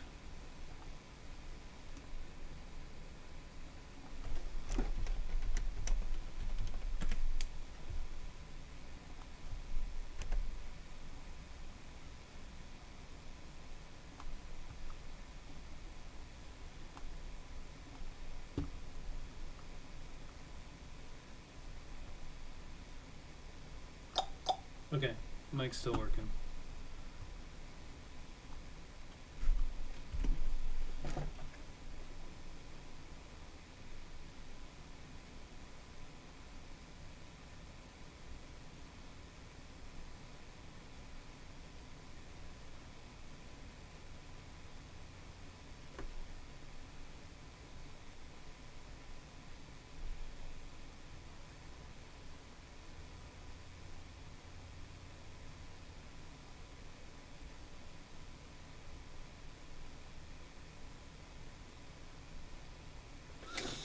All right, I'm back. So we're going to take our stuff that we made.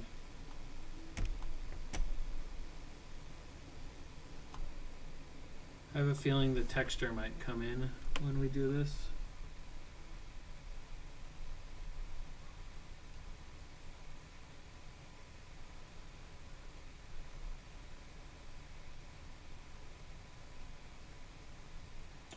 We don't need any skeletons.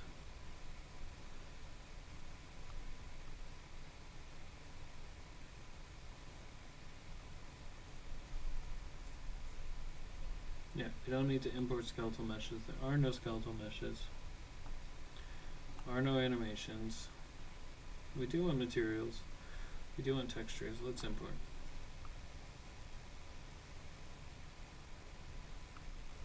Alright.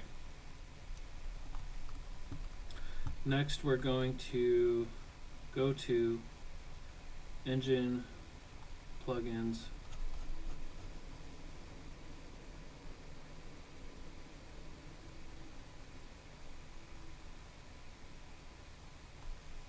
DMX Fixtures Content, Light Fixtures,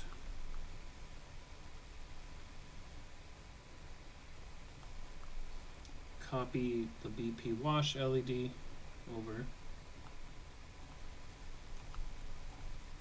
This is going to become our BP Spider, capitalized properly.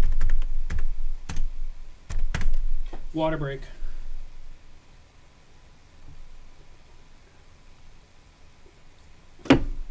Water break done. Can I say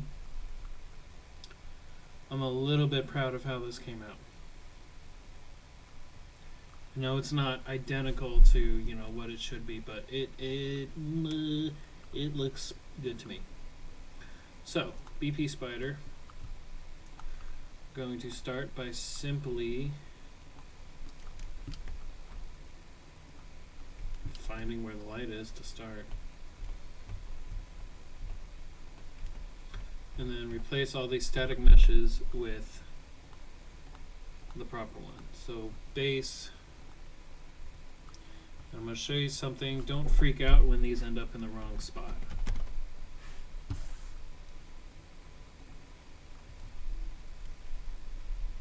That looks smaller than it should be.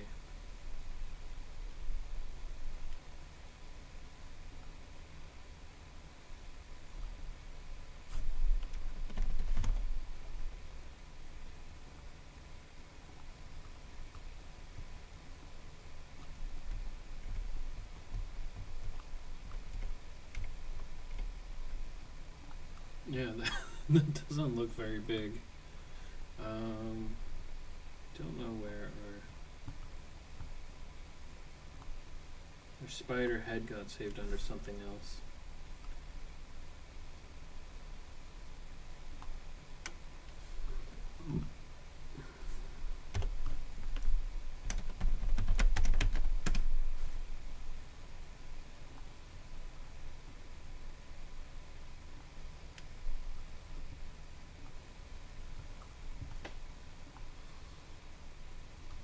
Hmm.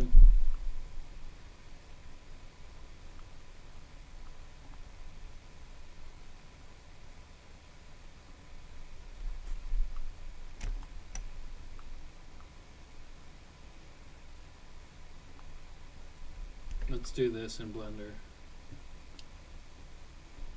Both of these are going to be using, yeah, there we go. Now these are joined.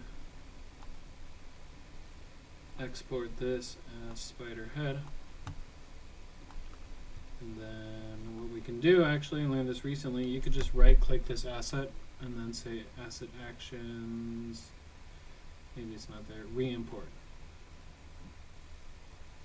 Yeah, and it re-imports it from the same file that it imported it from before. And then our lens.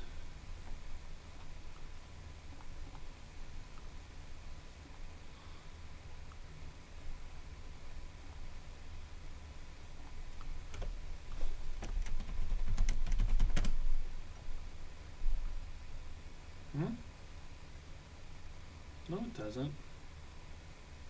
Oh, okay. It's the material. Spider lens is going to overwrite that. Okay. Now, why on earth is everything... Oh, okay.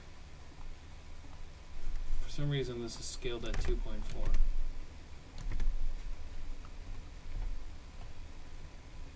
Now, what we're going to do... I think the lens we can get away with not moving.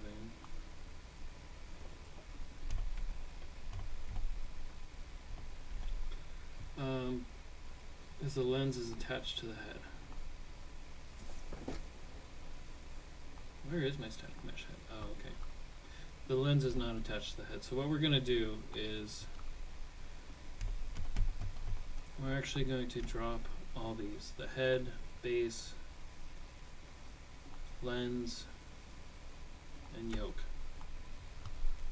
And if you notice, they're not all set to 0, not even the base.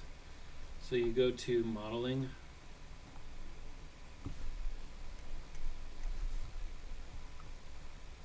Xform, edit pivot, pivot point goes to bottom, change that, and it'll change the actual file in Unreal Engine. This one's pretty okay, but let's just do it to be official. Head definitely needs to have its pivot point edited. That will actually be center. And then lens, edit pivot to center, and accept. Now if we go back in, everything's moved around a little bit. And we can move things to their final destination. Okay. Happy, happy, we're getting happy, doing the happy things, happy dance. Don't know where my lens went.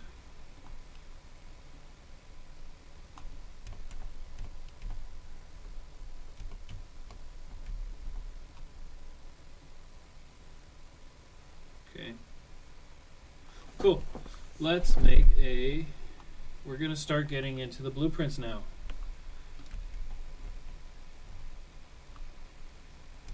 Depending on what you consider boring, the boring part is done. My lens is too big. I don't like that. Like, you guys see it?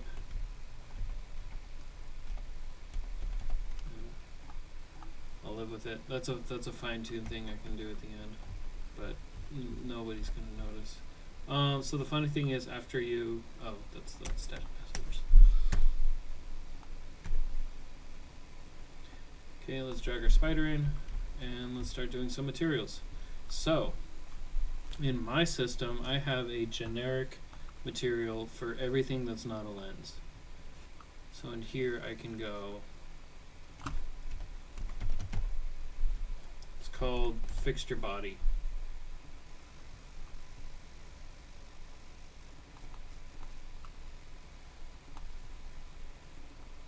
Same goes to the head. fixture body.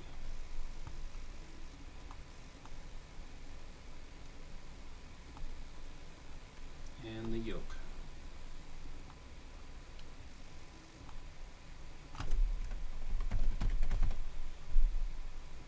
That way, everything pulls from the same material.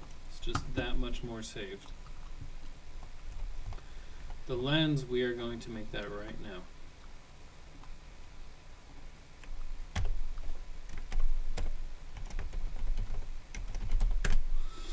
And let's actually go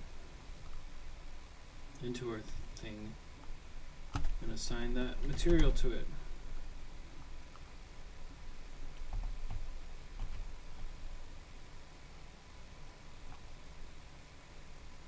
Why didn't it do that?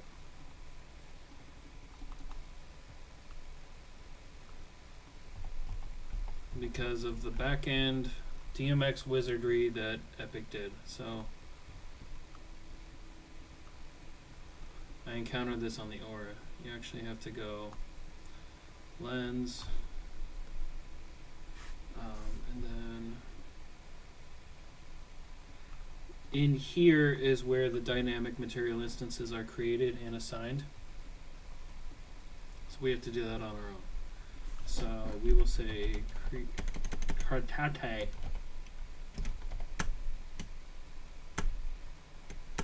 You guys are just search dynamic material instance. Yeah, create dynamic material instance. Our parent is called spider lens. And we are going to turn this into a variable.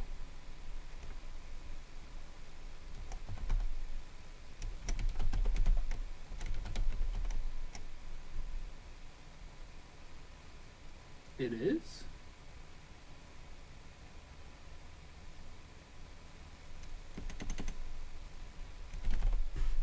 They named it the same thing I did. How?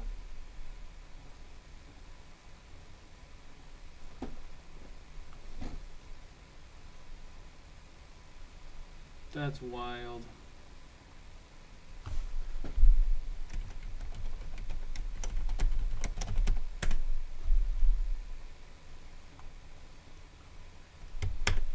Okay, and then under lens we say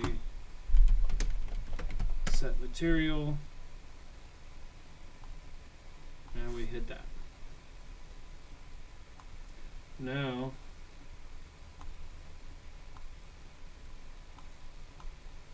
I'm gonna refresh this. Still doesn't do it. What the heck?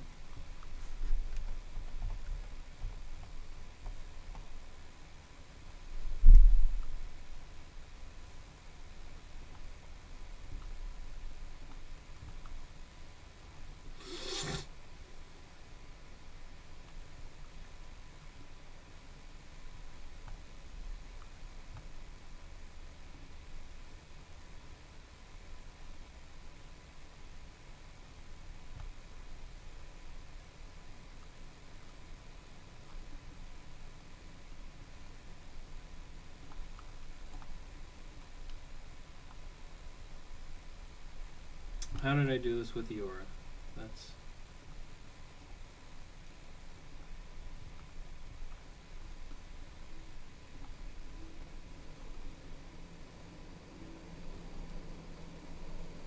we did do initialize fixture.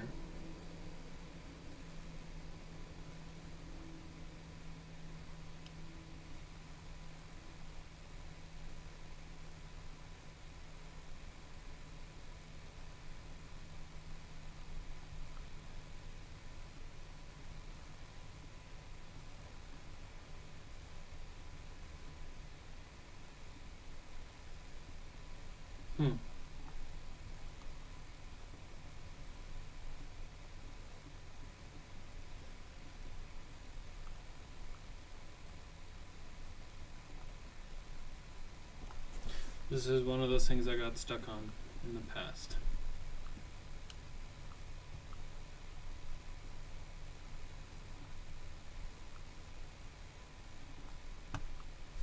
So let's see, if I skip this initialize fixture, I know I'm going to run into some trouble, but it assigns it.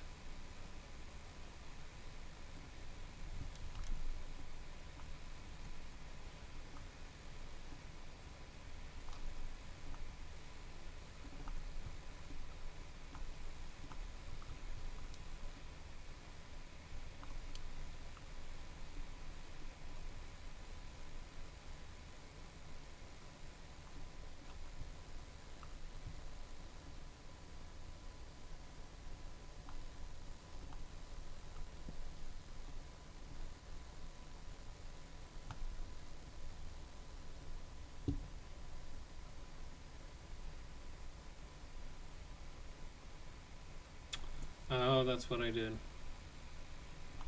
In the aura, I accepted that I can't get away from that material. And then after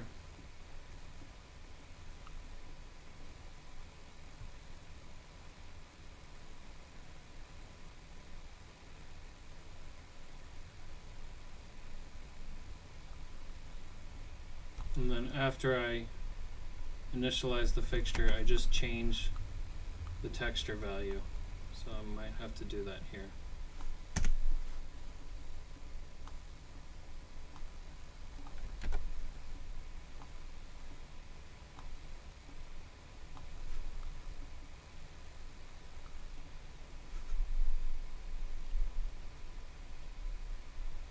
Oh, and that's why I had to make a normal map of this, of the aura, because watch what'll happen.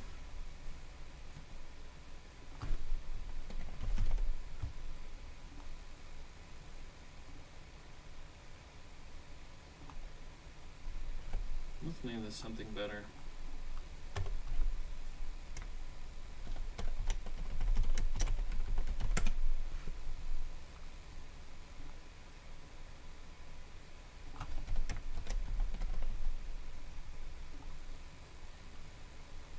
Now, watch what happens when I don't assign it a normal map. See? It's the color of the spider, but the normal map is still of the lens. And the normal map is what gives it that 3D appearance, which is going to come in handy when I, back out from my hero shot, should I say, and just use a flat cylinder. So let's do both of those things right now. The first is solo on this.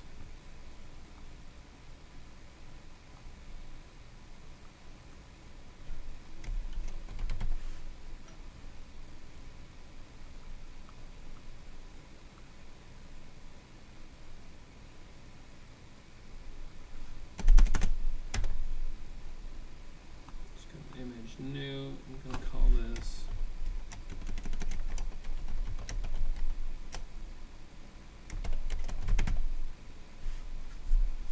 LED normal. Let's go 512 by 512 with no alpha. And then go to here.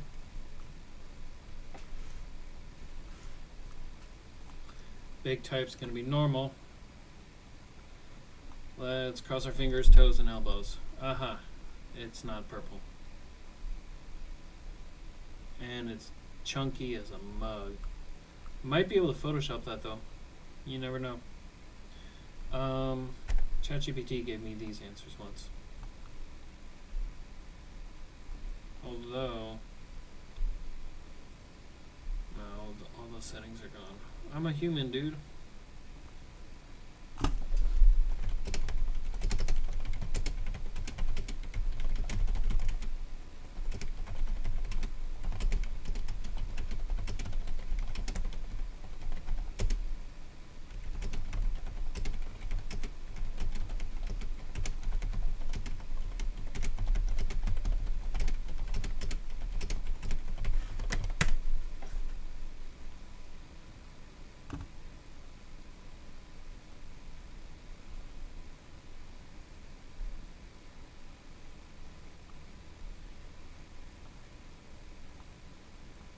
tangent. Let's try that.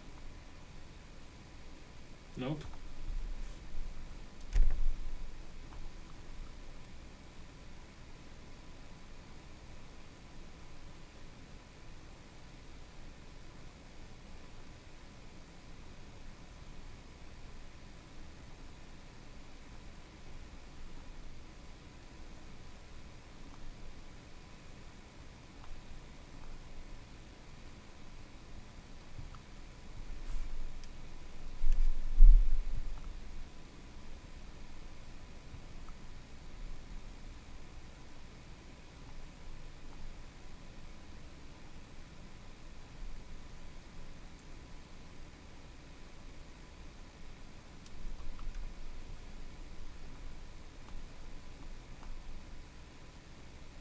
I'm just shooting in the dark at this point.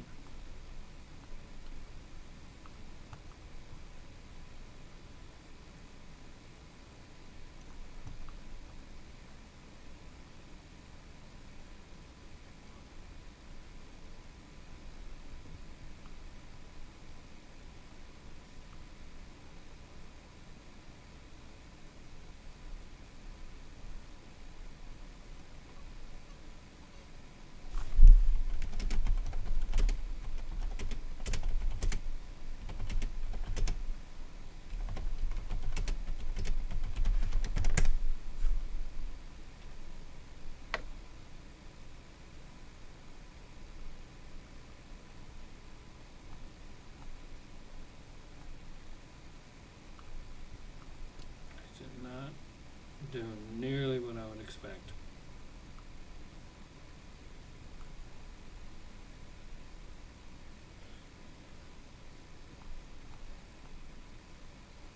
There, that's what I want. Okay.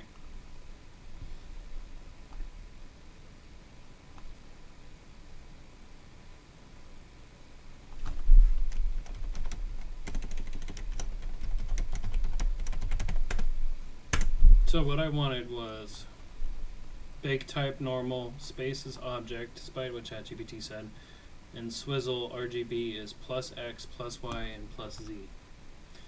That should help. Let's see if I could clean this up in Photoshop.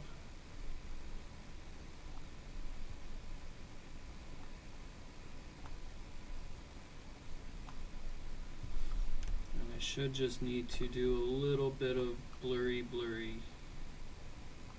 Yeah, it's not quite working.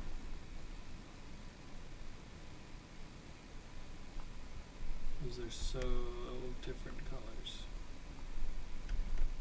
Alright, let's see if AI can do this.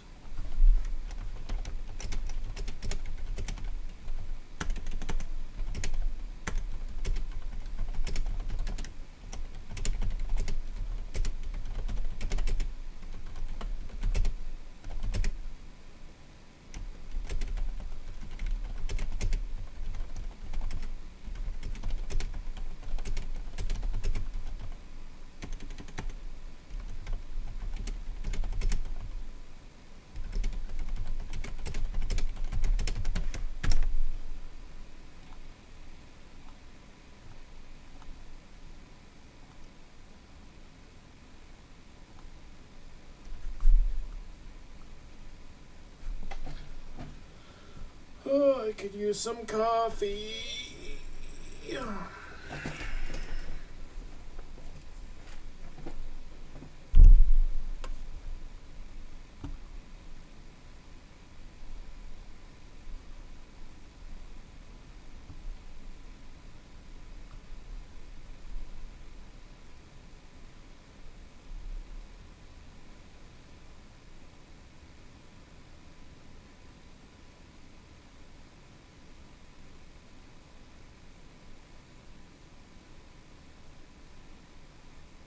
Oh, wow, that did an amazing job.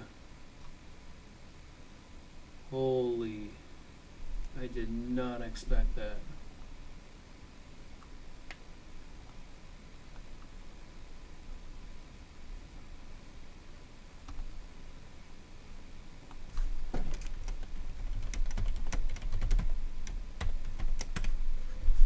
Okay, thank you.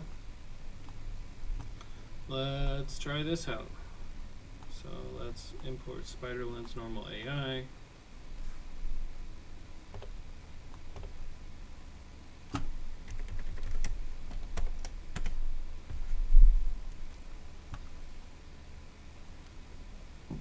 Then edit our blueprint.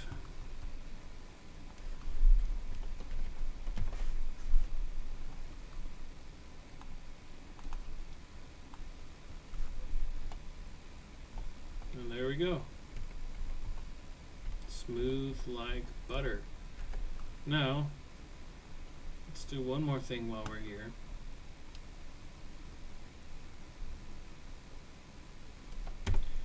And just create a circle. That'll represent this lens.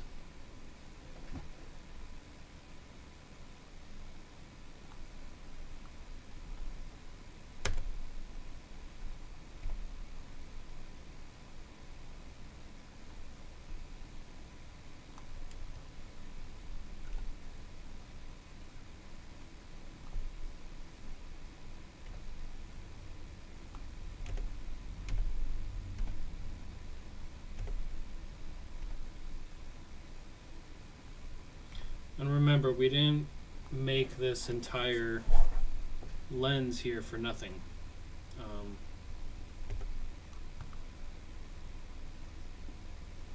All these polygons were still needed to create that light bake that we did. Although I'm starting to debate if AI could do the same thing almost. Okay, this just needs to be UV mapped.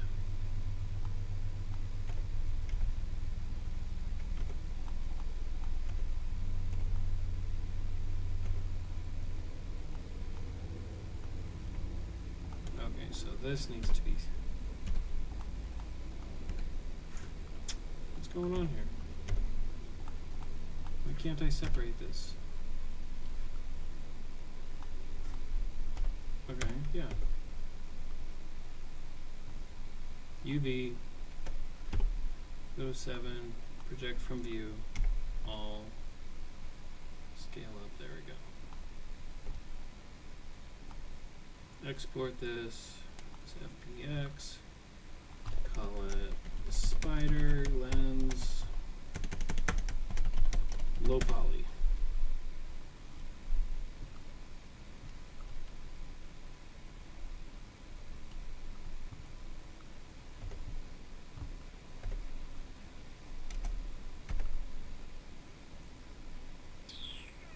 Okay, and then all we're going to do on spider lens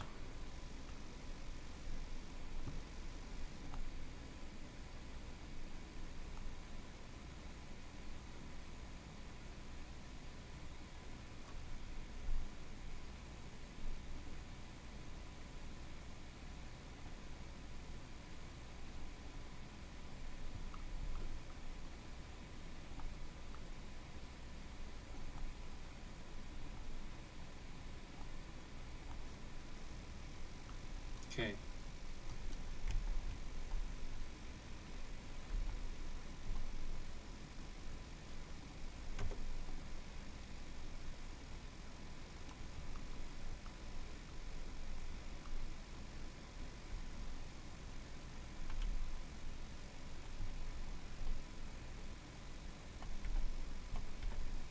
And I think we have to disable nanite.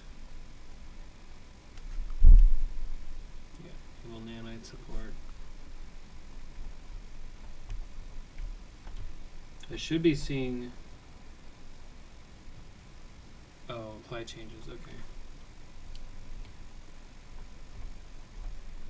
Alright, so I have to go here.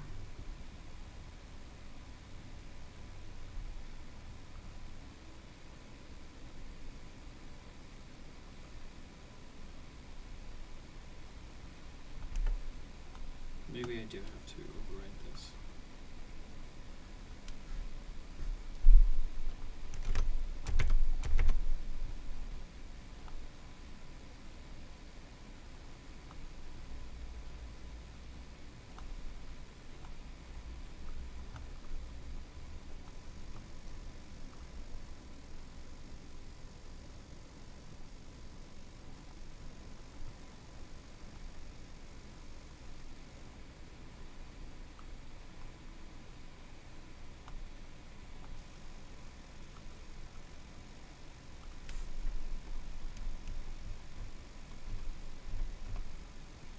but they're moving somehow. Don't exactly know how.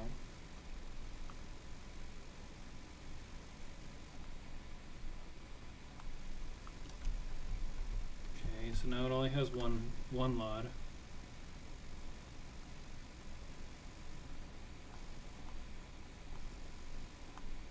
So let's import LOD level 1 again.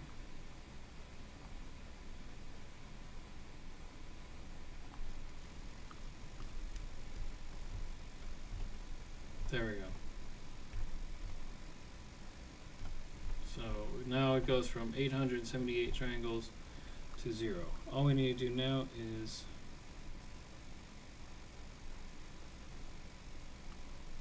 try to increase the distance in which it switches those two around.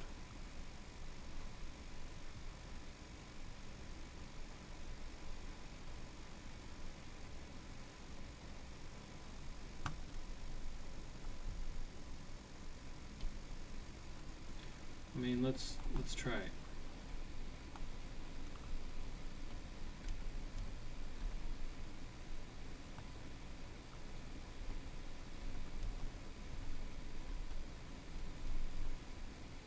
It seems about right. I just need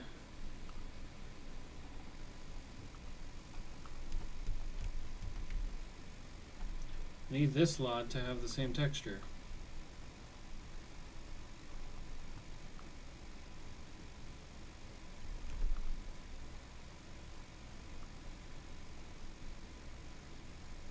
I don't know why it's switching the textures on me.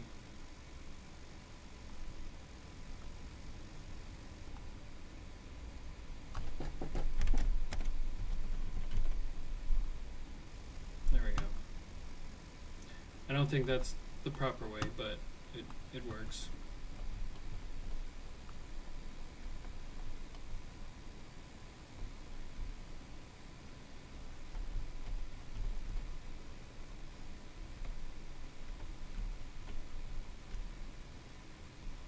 I want to increase that distance a little bit, but let's do that at the end, because we're about to get to the extra spicy part.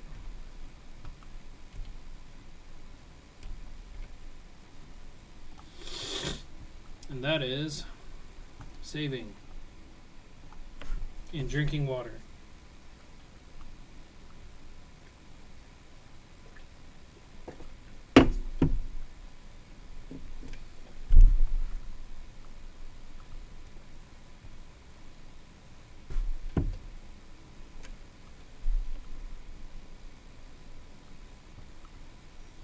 Okay, let's go to,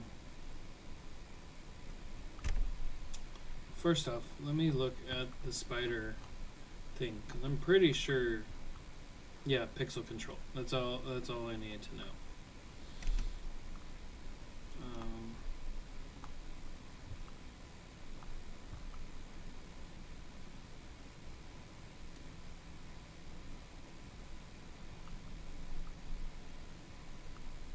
Okay, so there's four different modes.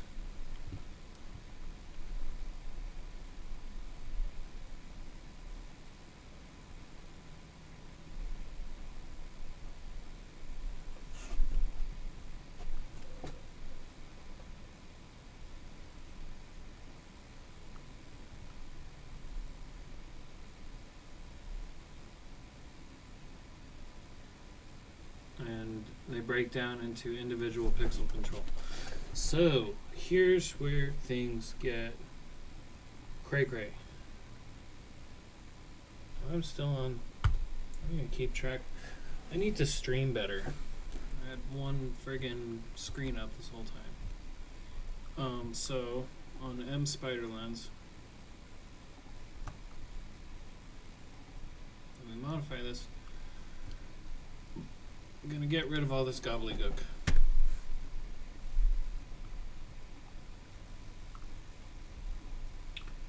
Going to import our spider emissive, connect that to our emissive, look at it like this, say hooray, base color is 0,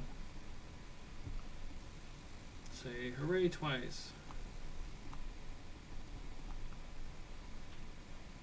And then what we need to do is find a way to make a circle. The extra freaking hard part is how each of these spider lenses is shaped differently. That's what makes this one really unique and borderline impossible, but we're going to do it anyway.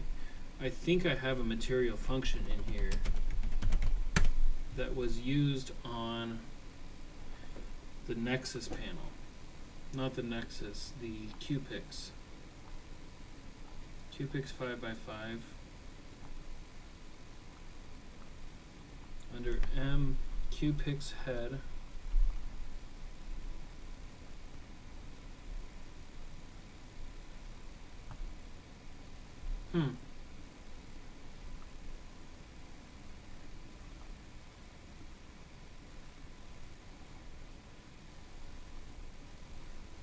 Yeah, it's just called MFQpix, but I'll show you what it does.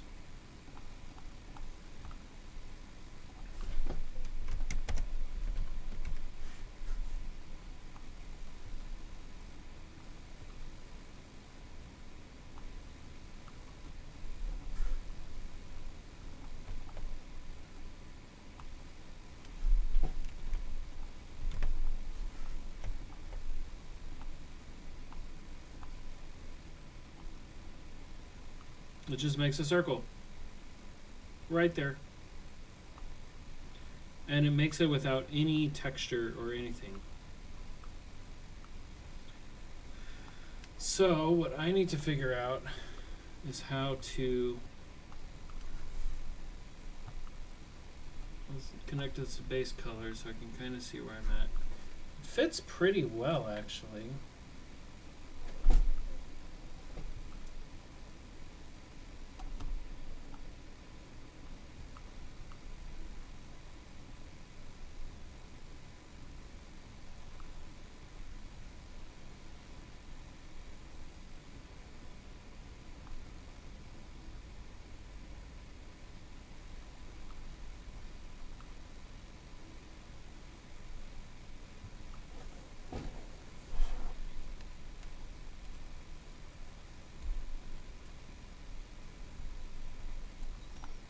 So I think I need to kind of duplicate this.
So that's too big.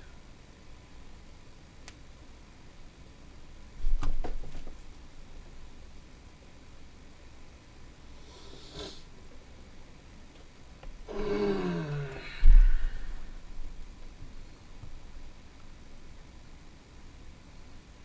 think the only thing I can do to make this really defined to the thing here is remove an edge. But again, I'm not sure how to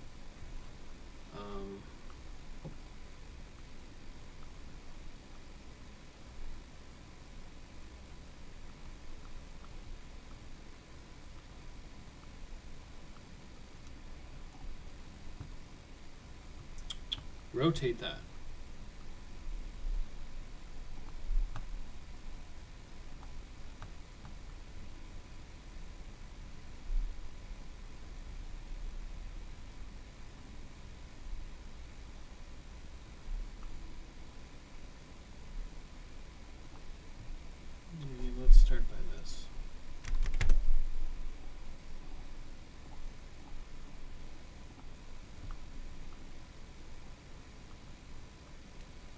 Honestly, this gets me close enough,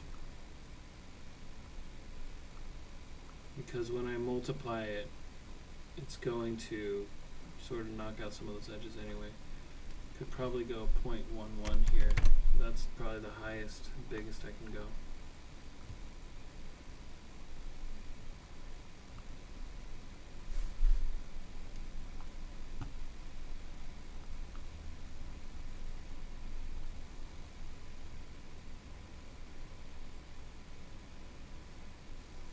Okay, so let's do it this way. Convert to parameter. This is going to be, well, I don't know yet. Need to go back to the manual, see which cells do what.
Let's look in the manual.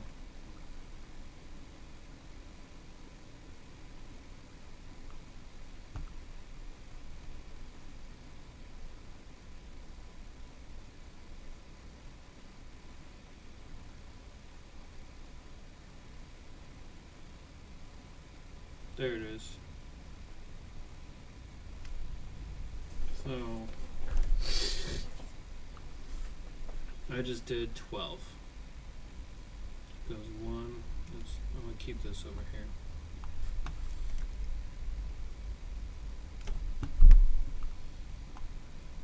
So it's actually 11.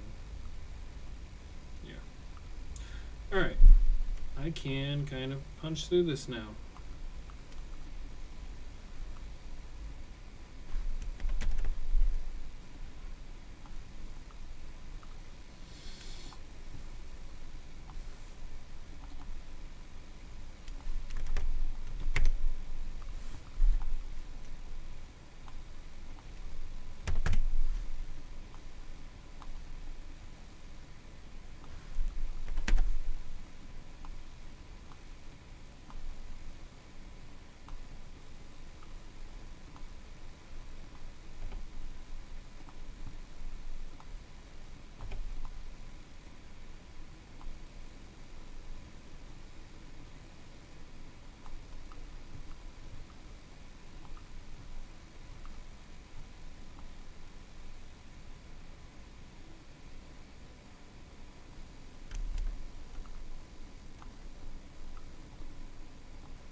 I think I need to, I don't really want to make this a variable, so I think I just need to come down by 1 in this. I might need to make this number here a variable.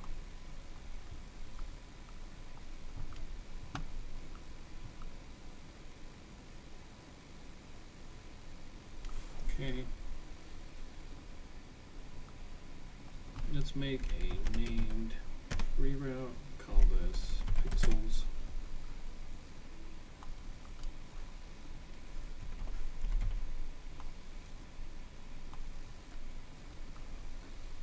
then we can keep going. So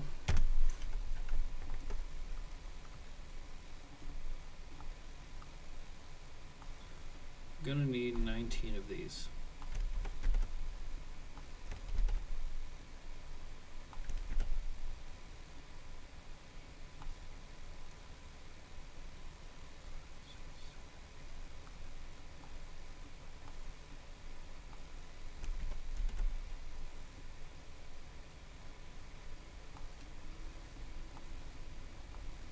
That's 8, that's 16, 17, 18, 19. All of these get jumped together.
Maybe I should number all these now.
Alright, so what I've got here, essentially to recap a bit, this material function is this. If you want to remake it, go ahead.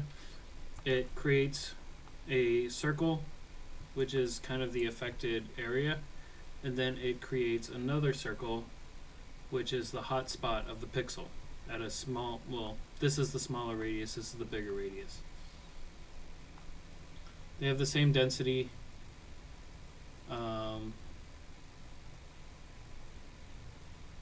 One gets rounded to make a more distinct fall off, one does not, so it's a gradual fall off.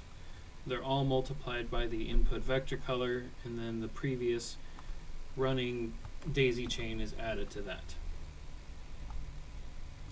There is 19 of these to represent 19 pixels, and then They are all daisy chained together into the previous color of the next one, and they all get a XY position and they all get an XY position and a input color variable. The pixels are 1 through 19, but the names are more index, so those are 0 through 18. You'll see why I do this later once I get into the blueprint. So I have these numbered 1 through 18. Now all I need to do is go along and position each of these pixels. And I number them so that I know which one I'm on. So 2 is positioned, 3 I think is positioned. Yeah. Yeah, 3 is 4. So now let's go on to 5, just so you can kind of see where I'm at. I'm on pixel 5, so let's go to name 4 and position this.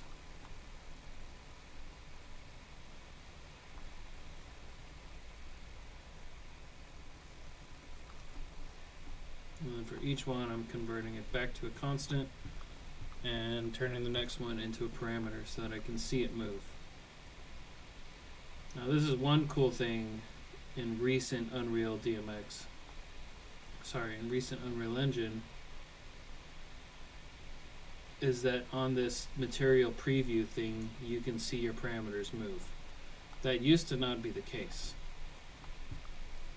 You used to have to wait until you adjust them, and then you would have to wait a second, where on the actual 3D model, you can see it moving in the viewport.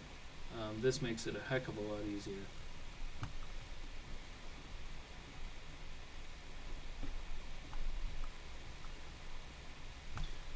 Pixel number 7, so we're on pixel 8. That is down there.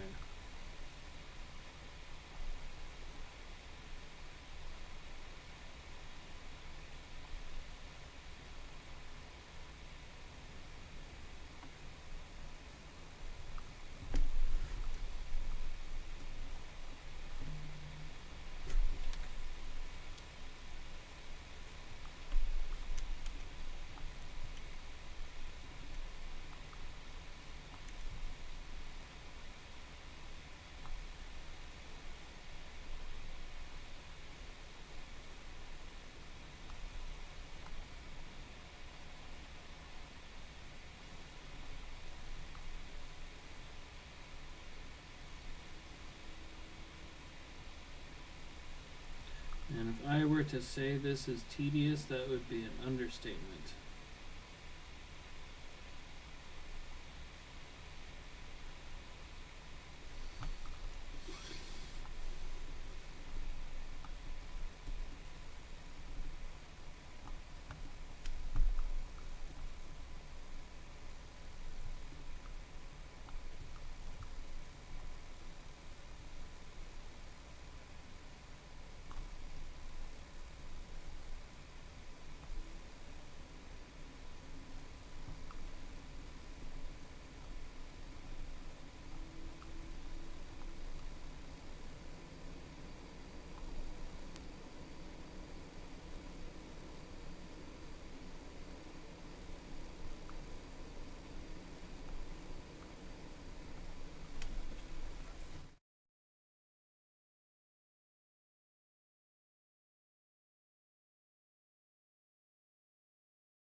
My doggy's being silly right now. You might hear me get silly with my doggy.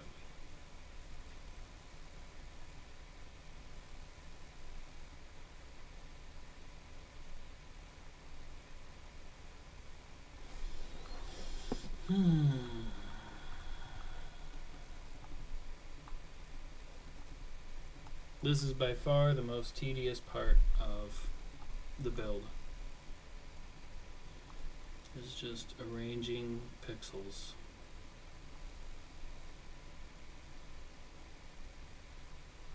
And at least this one only has 19 pixels. But the problem with this one is I have to arrange them all individually. On something like the pixel line or the jolt bar where everything's square and in order, I can just, there's an easier way to do it. This is not quite easy, but I only have 3 pixels left.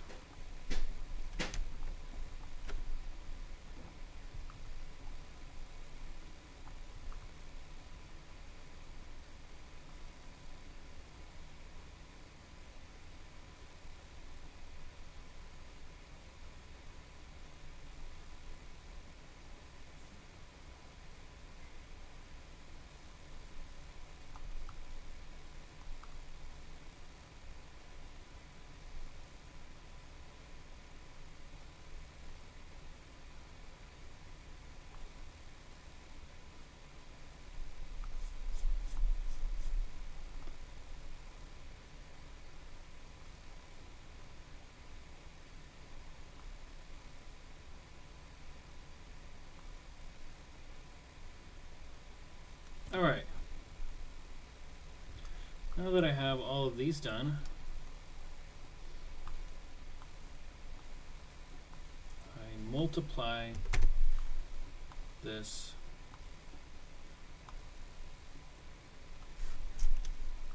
and that's what I get. In fact, I can even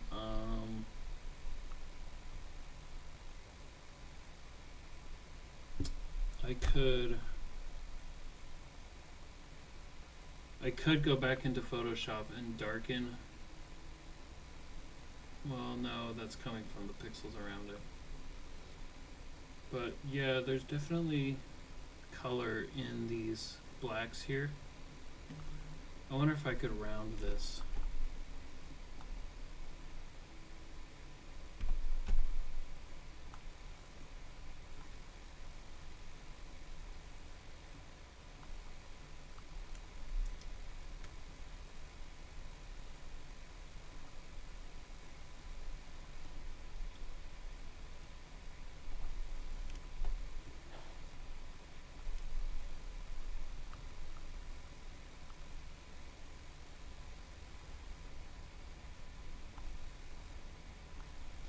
So what this is if this condition or input A is this texture, input B is a parameter.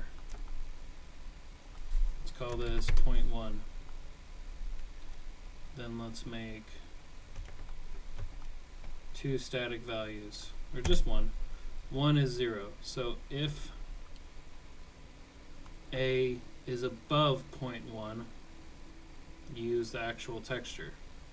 If A is equal to 0.1, use the actual texture. If A is less than 0.1, just go to 0.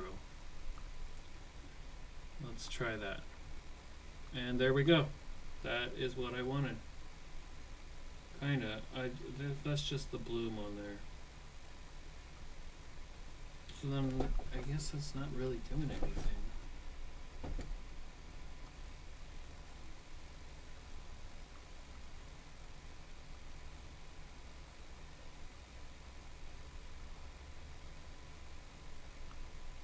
Yeah, that's not doing anything. Okay, it was worth a shot. I didn't realize it was the bloom that I was seeing. So this can go back to being our base color. And now we are ready for the blueprint.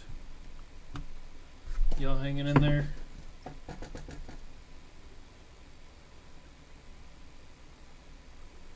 Okay.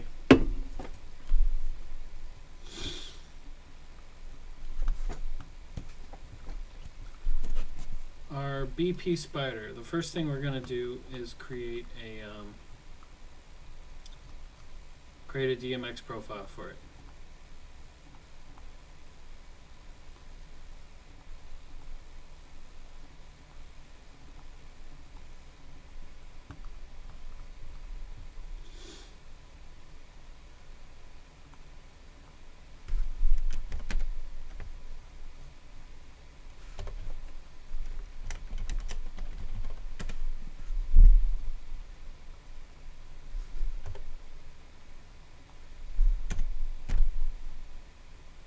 No, it doesn't. Oh. It doesn't like it when I just change the, okay, from now on I'm calling Roby Spiders Roby Sliders. Okay. So this has, let's go back to the DMX traits. 4 different modes.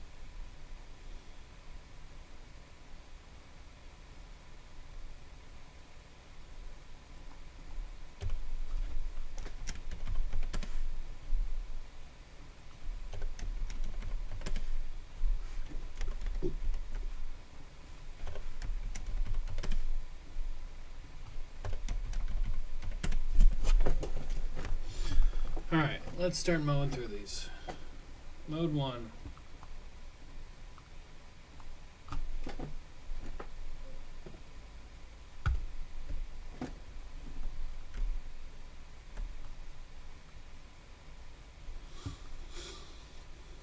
Pan, tilt. Okay, so all these are 8-bit. 5 is speed and time. 6 is control. I'm glad Roby kind of puts all these together.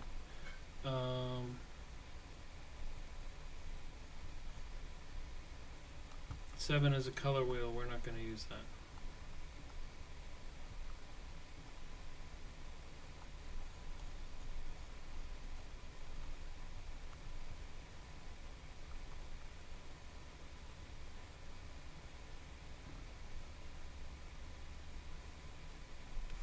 Why isn't, what the? Okay, where's mode 1's colors?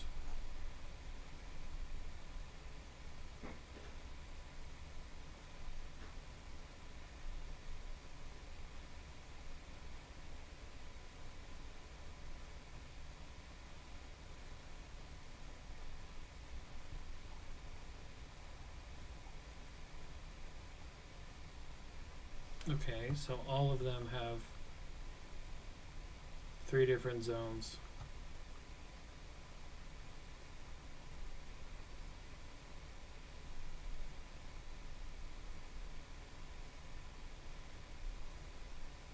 That's I don't know, a little bit frustrating. I'm not a fan of that.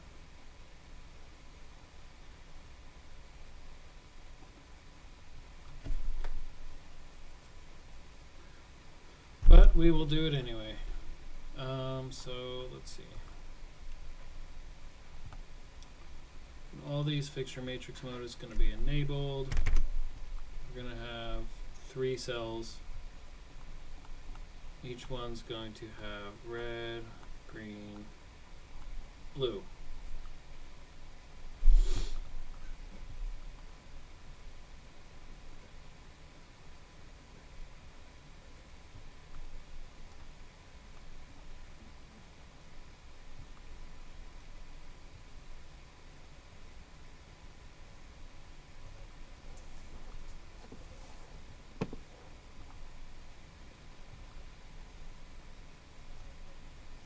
So starting at 8, all the way down to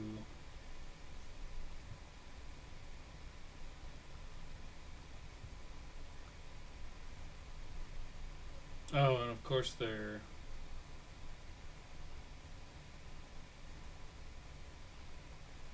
16-bit. What the?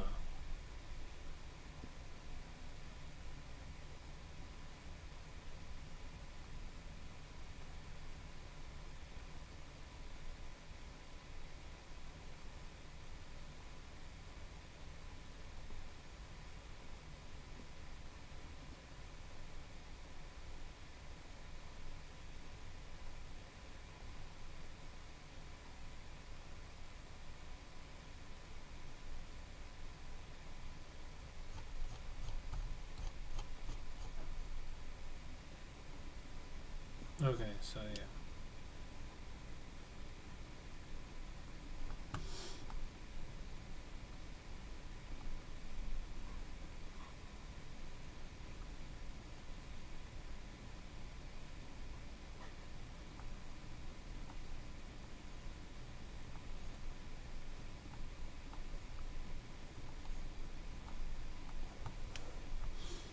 Okay, so now it takes all the way down to 25. No, still not right.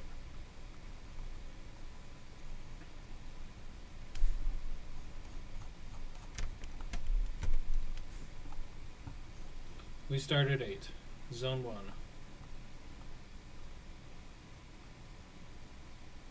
Oh, I see. I need to add one more in here.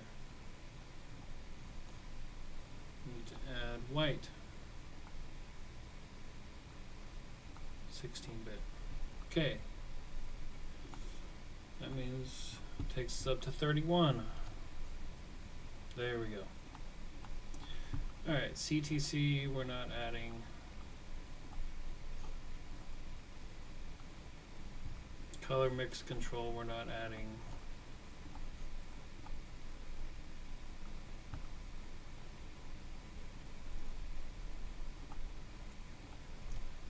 Pixel effects we're not going to add.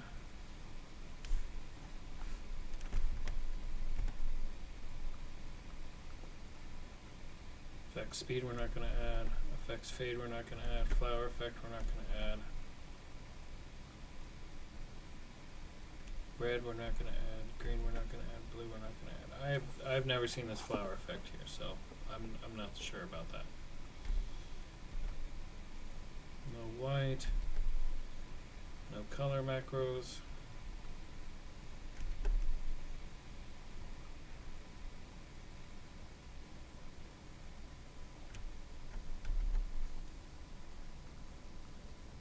I'll have to play with it someday though. Alright, now we're to something. Zoom. 45 will be zoom. Why is there 8-bit zoom? Or 16-bit zoom? That doesn't make sense. Shutter.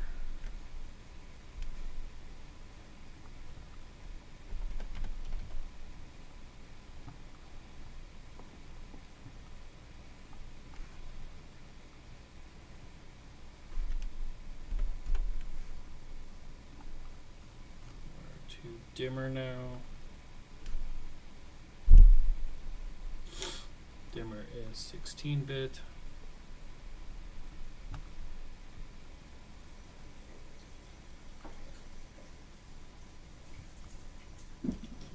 And that's it. Okay.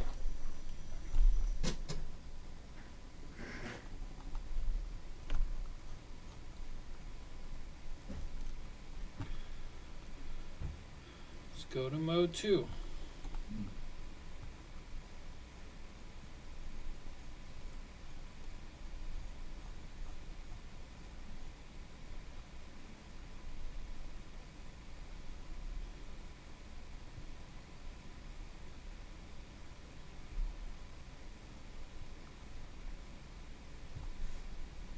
Mode 2 is a little different. Let's take all these and duplicate them.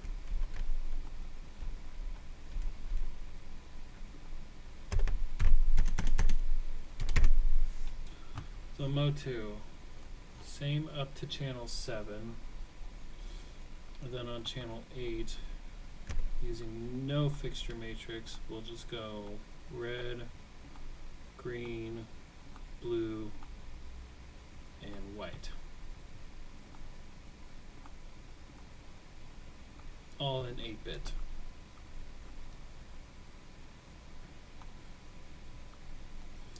See what's after that. Probably a bunch of stuff that won't be used. CTC, color mix, pixel effects, flower effect. It would be cool to eventually get the flower effect in. Okay, so all the way down to 25. Really?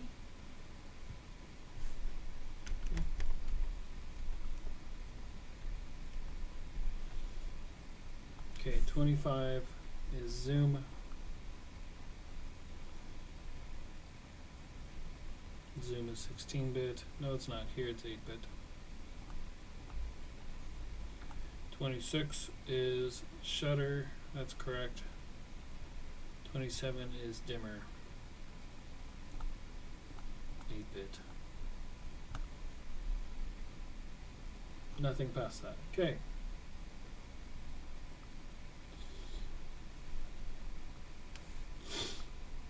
Mode 3. What does Mode 3 have in store for us?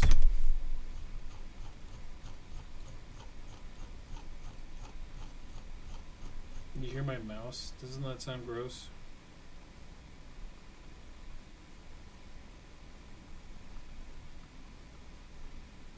Mode 3. Same up to channel 7.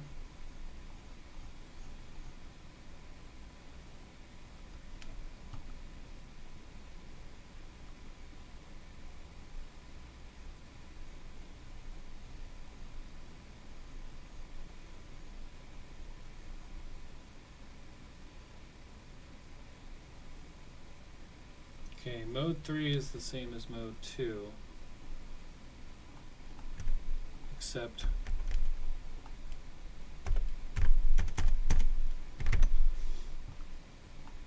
(16-bit) on those that should be 16-bit.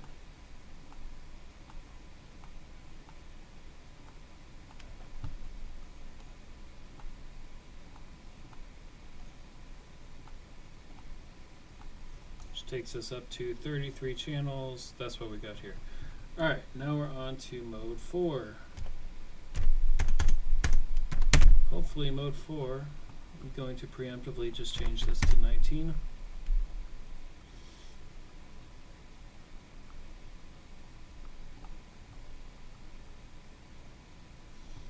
And change all of these to 8-bit. Because Roby had some common sense here and said we do not need 19 pixels all in 16-bit. Okay.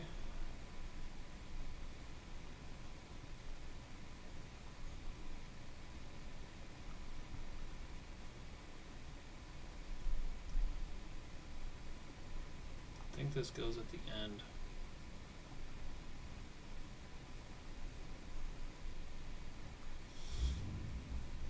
So let's step through this.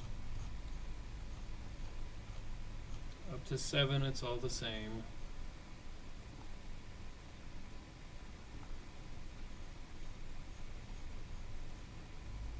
Oh, 8, this is all pixel.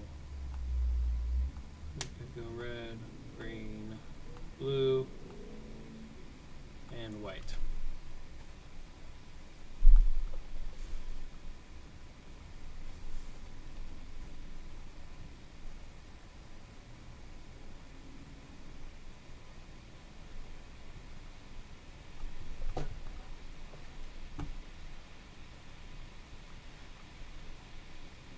All of these are 16-bit.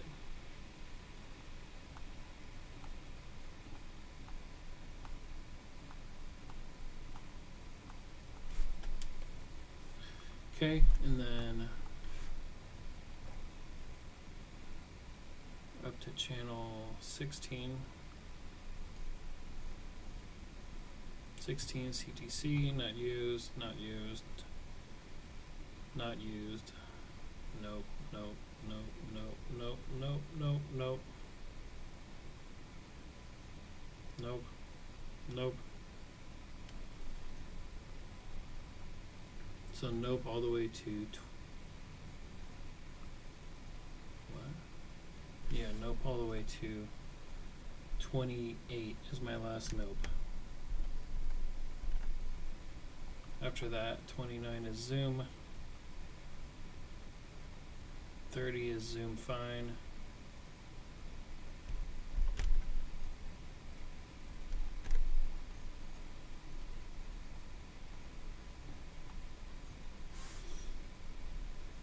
.31 is shutter. 32 and 33 are dimmer.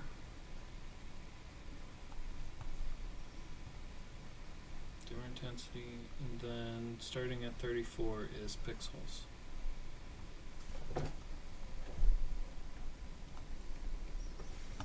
Which means our last channel, 110, that's not right.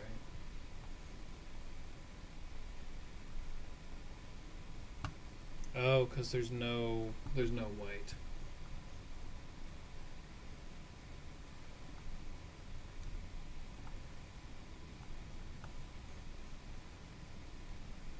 Yep, that's correct. Okay.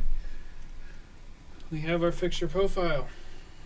Now we can get to coding.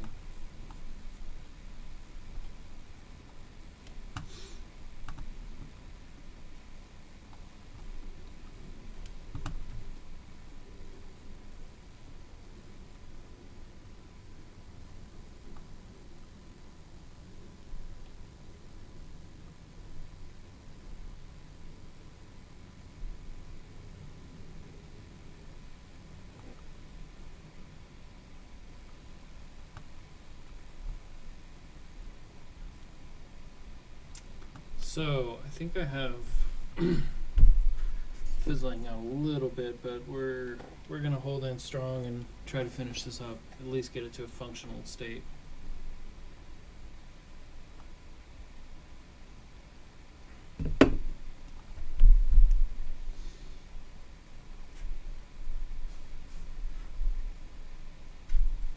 Let's go. Sometimes I have to just visit my DMX functions library to remember some of the stuff I made.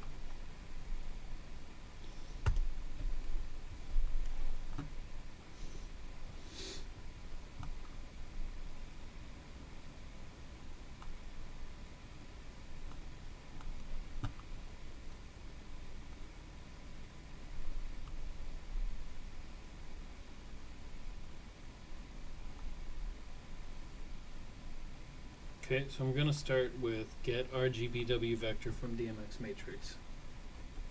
You can build this directly in line with your thing. This is all you need. I've just put it into a function that I can access anywhere for the sake of being easy.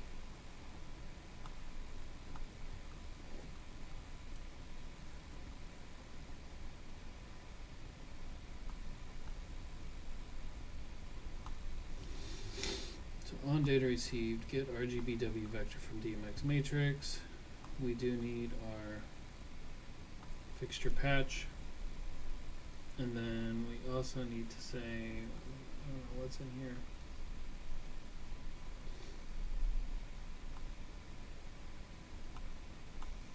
We can clear out some of these, consolidate to one.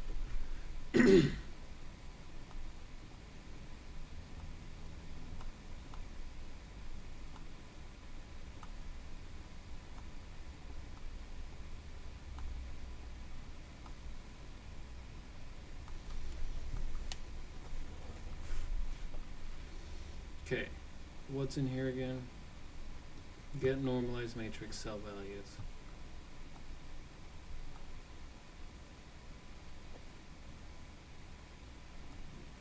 Oh, right, so I have to do get all matrix cells.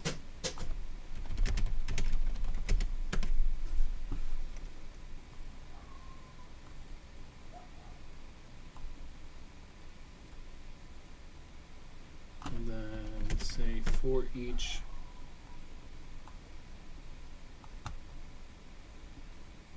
this is a cell, no? yeah, split structure pin. Then I pass on my cell coordinate, and I have my DMX patch.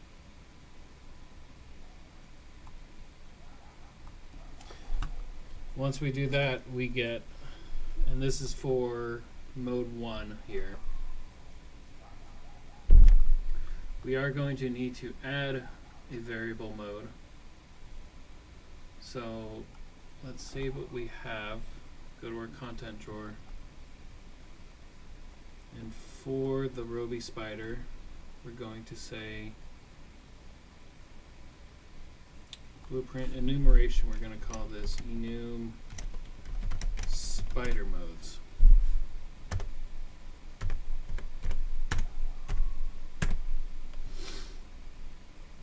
And in here, we're just going to say drop 3 of these. They're just going to be mode 1, mode 2, mode 3, and mode 4.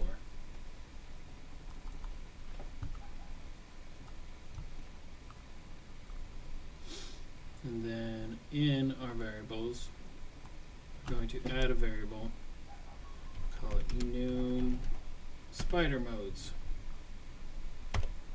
The variable name, just be mode. Make it visible.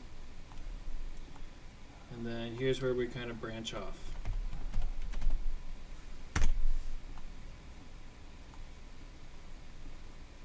Well, we could actually branch off earlier than this because some of the modes won't even get all matrix cells. Let's do this.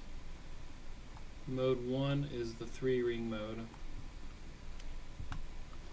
And I'm going to assume what those rings are for now. But this is going to get 3 different vectors.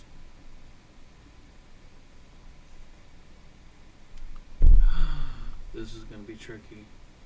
I'm going to have to use this array index and do a switch. Because it's different amounts per ring. Somewhere in here should show a ring.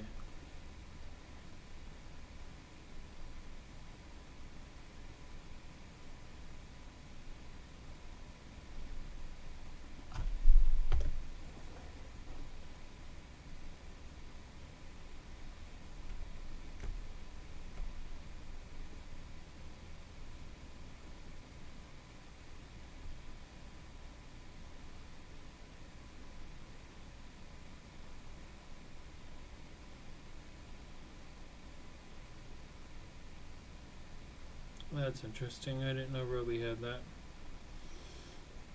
Roby Spider Tunable White Software.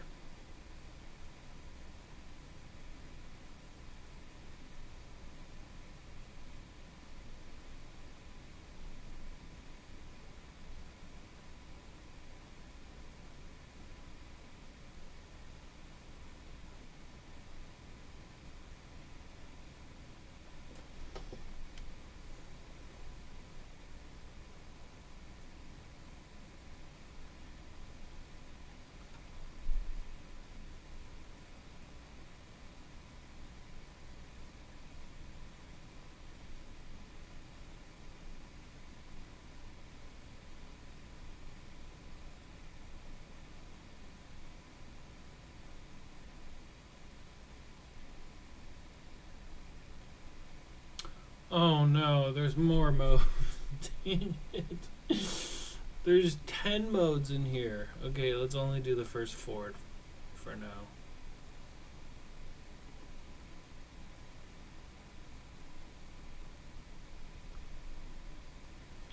I thought I was done.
Here we go.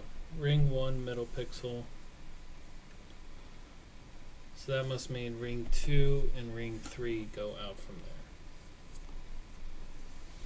there. Alright.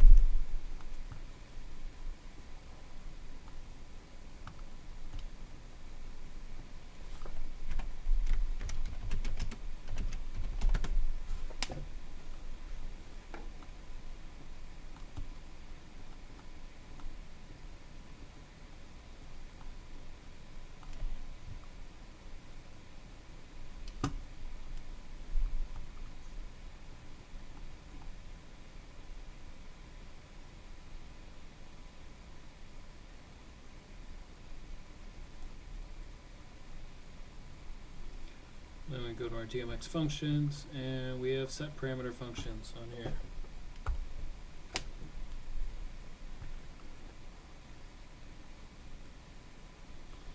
Set light color on DMX fixture.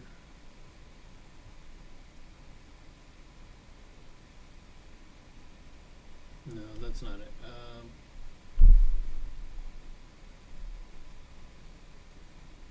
Yeah, this one.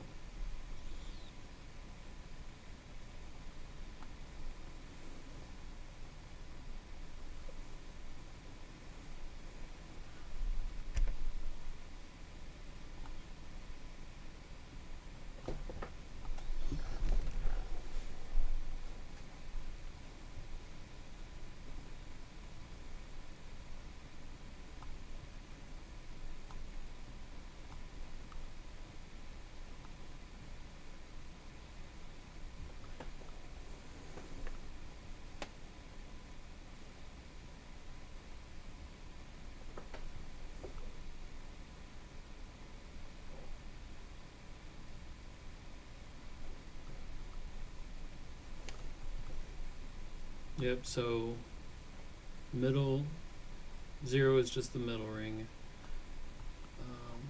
I did this differently. Alright, I gotta take a quick break.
Alrighty, got some coffee and we're going. So, recently I did make a change where I do this to a material instance dynamic.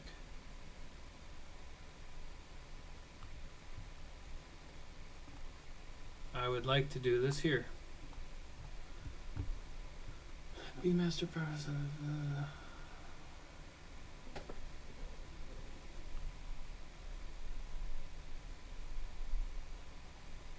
Probably just set parameter value. Okay.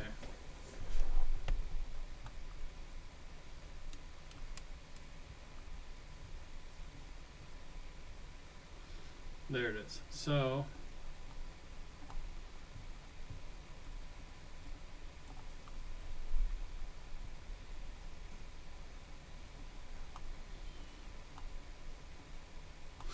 what this function is, by the way, is this. So you can see what's in here. I made a structure. We're going to set this one to be just instance number, so that the instance number that comes in is the parameter name that gets set. There's nothing that gets added to it. And then the value is the color.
One, two, three, four, five, six. So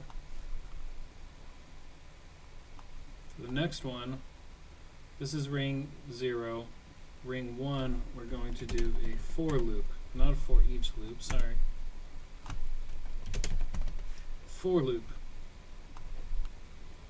The first index being 1, last index being 5. That means we're going to hit numbers on the material.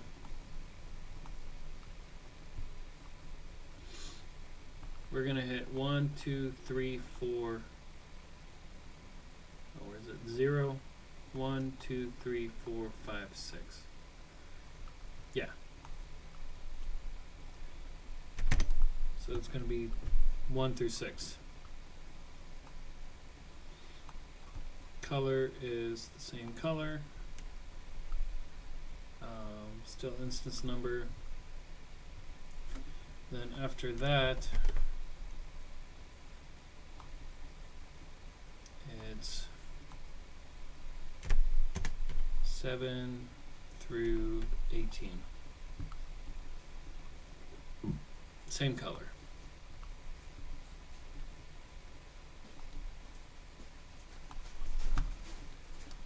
Do you think we have visual?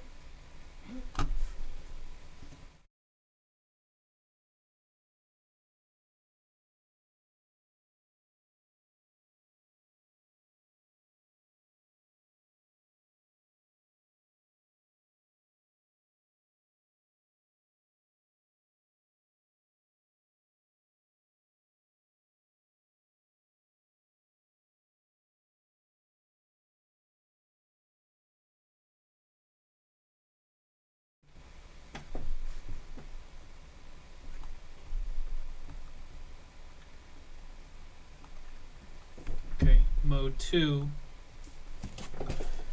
was just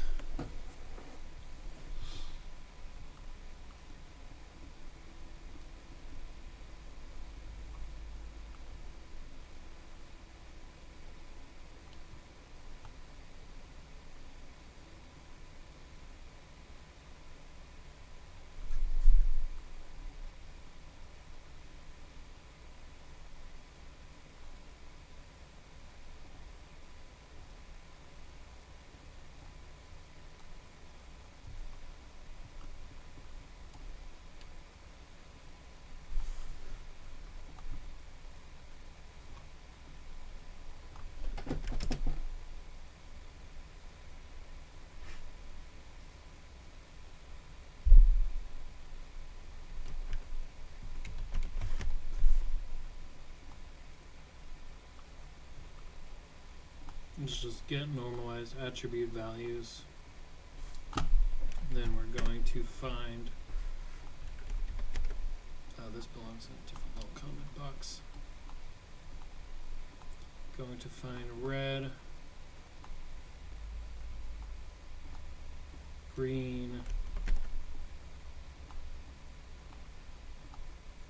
blue, and white. Now, instead of applying that to like a specific texture in here, or instead of creating a different material, we're just going to be a little bit lazy and rely on that good old GPU. We could actually kind of just copy this.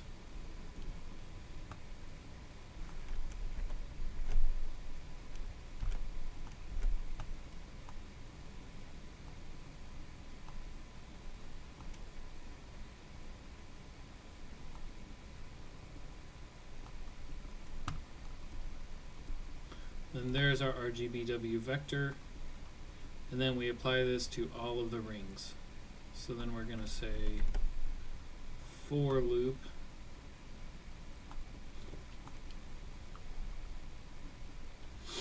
and just a heads up, all we need to worry about here is the pixels. We'll worry about the strobe later because the components are going to get the rest of it. So we take this one color and for indexes 0 through 18, we're going to set the parameter value on the dynamic material instance. And that dynamic material instance is set, maybe I didn't do that.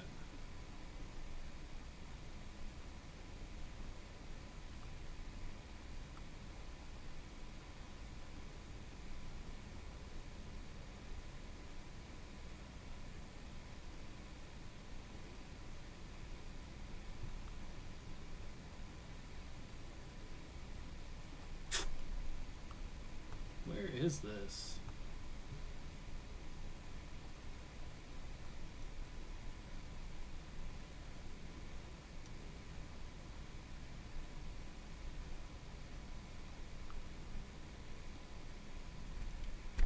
I think we're going to use this dynamic material lens that's here.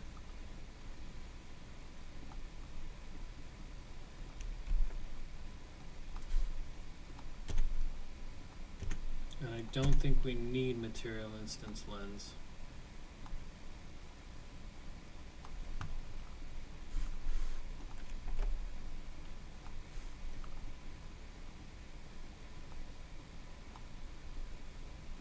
Okay.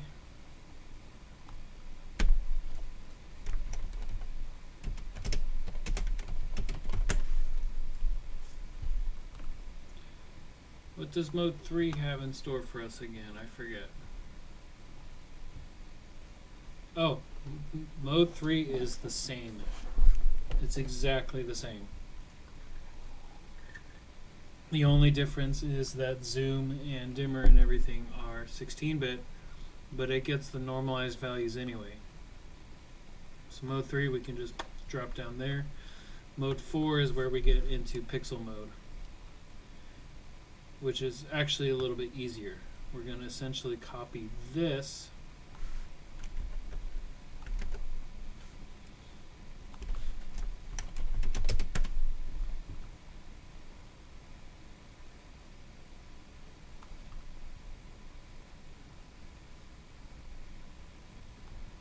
and instead of using RGBW vector, we're just going to use RGB vector.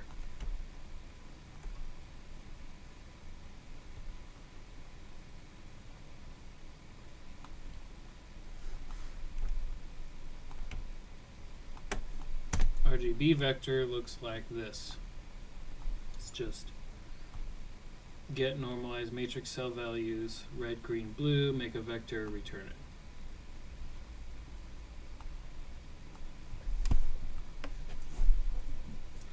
And the only difference is here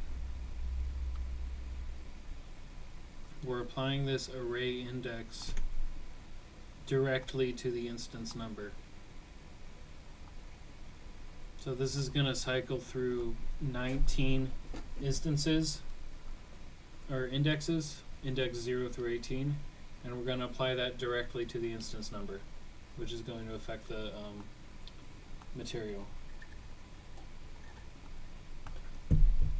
Here we need the fixture patch. Okay, let's try this so far. This should be working. Let's go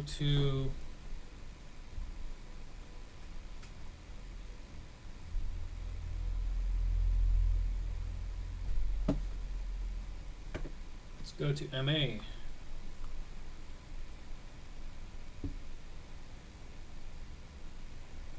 My screen's not coming up in my mouse sharing thing. Hello, viewer. You're the first viewer I've had in a while.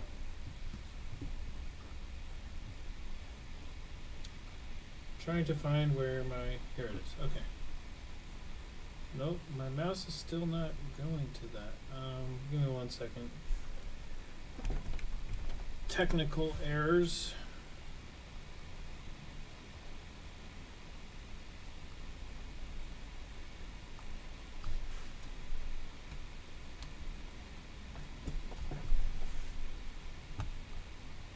Alright, I can get to my MA now. Alright, so let's go to patch. We'll just put this under 4. We're going to do a Roby spider.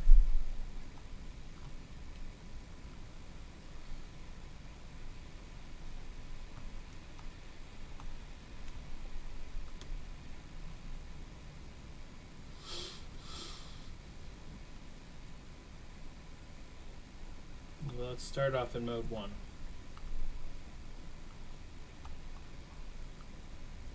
Let's call this fixture 401 and patch it at universe.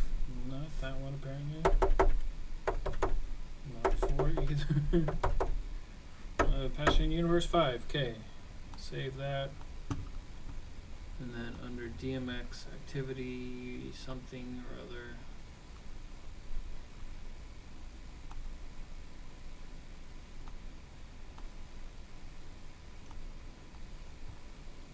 Oh, right.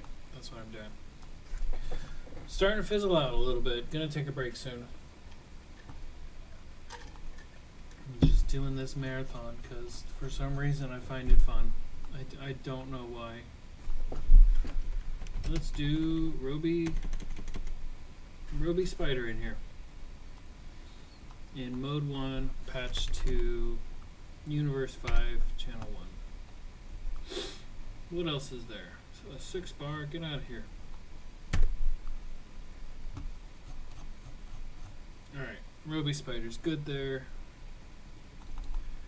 Next thing we need is to see our DMX come in. So, I don't know why we're not seeing it.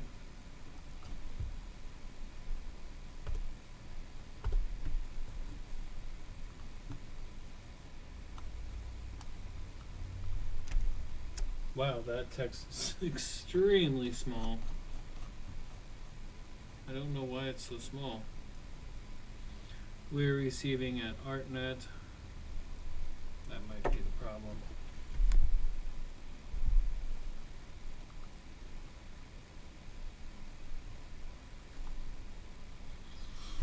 No, we are. Yeah. Let's enable output on streaming ACN. Go to streaming ACN.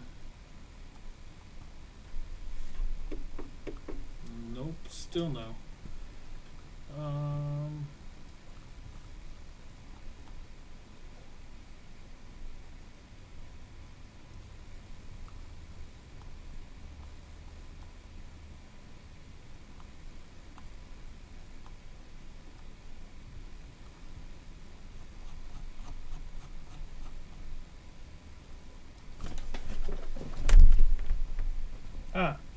A high impedance air gap has been found. Console computer was not connected to the network switch. Now we are. We're sending streaming ACN.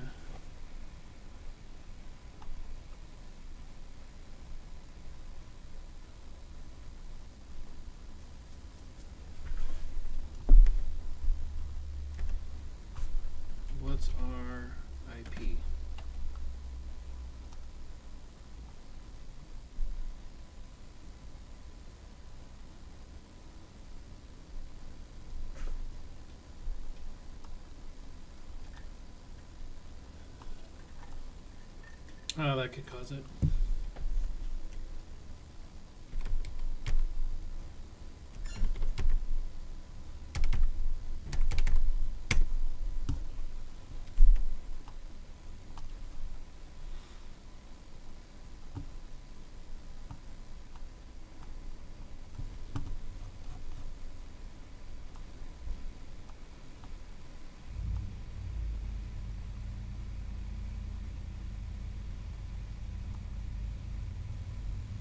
That pause felt good.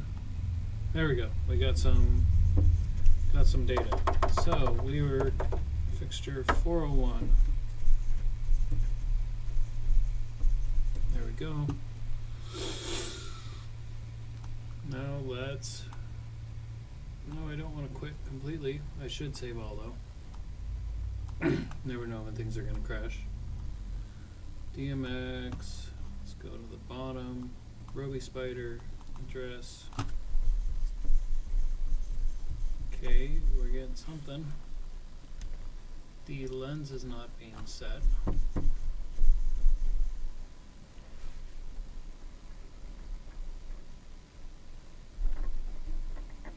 Nor is the beam color.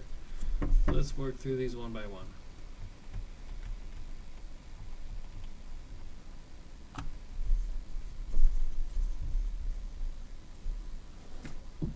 Let's go visit the... Oh, right. No, that should be... Let's leave the base color off for now. All of these are open parameters. Should be affecting the emissive color.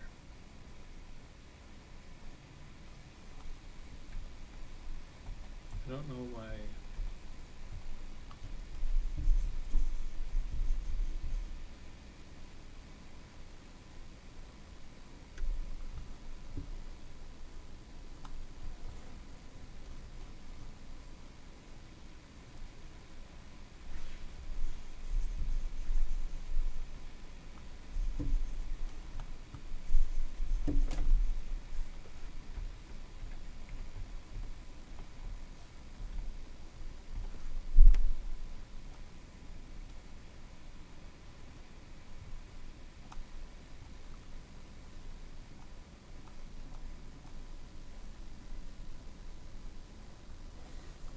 Okay, let's start working through this.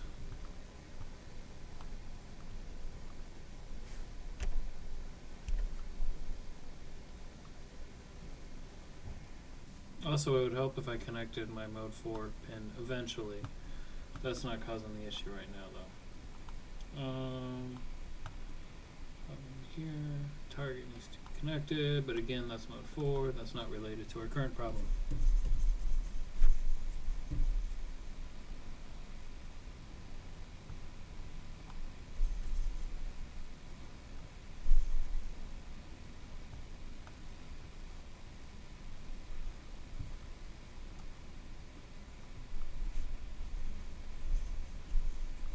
We are going down mode 1.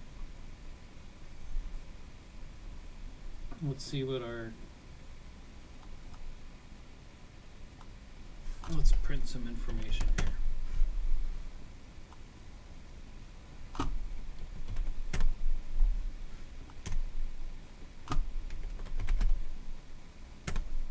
No, stop doing that. Pen string. There we go.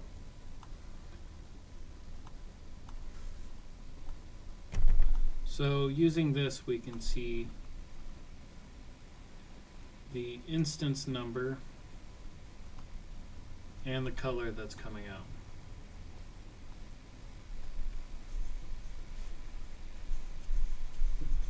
And it's all 0. Now that said though, that should be just turning the material black.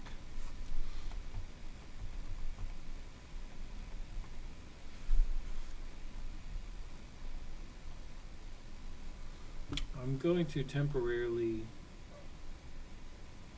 remove the beam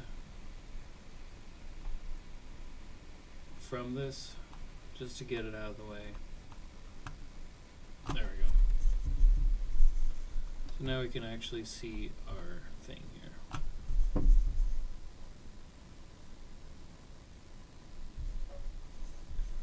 Looks like that's lighting up. I don't know why.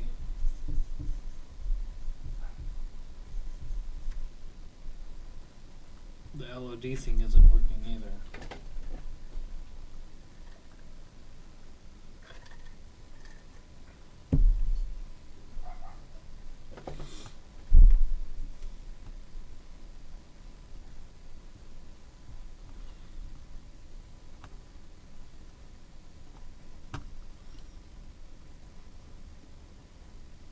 So it's like this dynamic material lens is not actually setting the lens.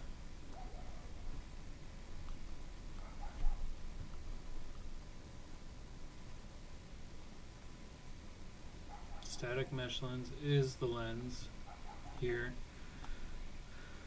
And by initializing it, we're giving it the dynamic material lens.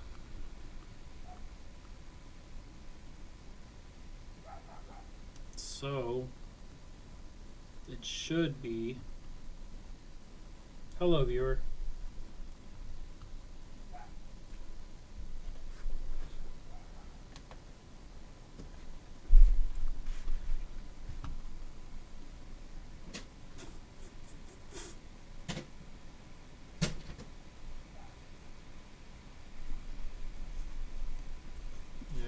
It's in all three of these.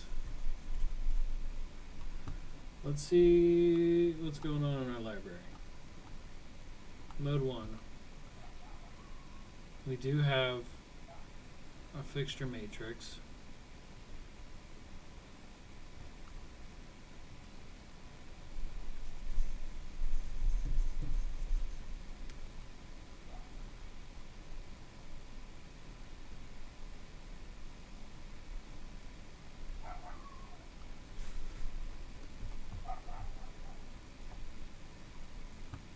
Alright, well, let's roll this out then.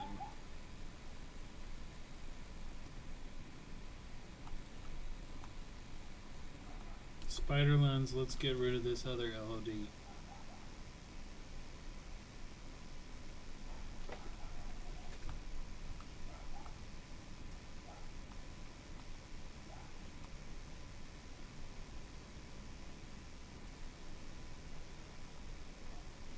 Where is the LOD?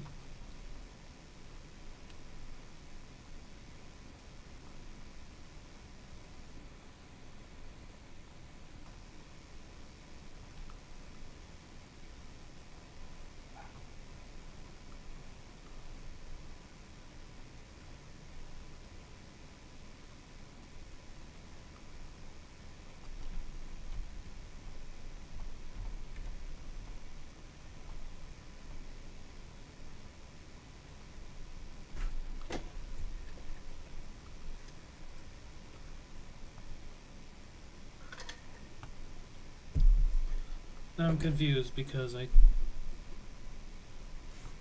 had an LOD1 in here. I can see that there's an LOD1. I can see it right there.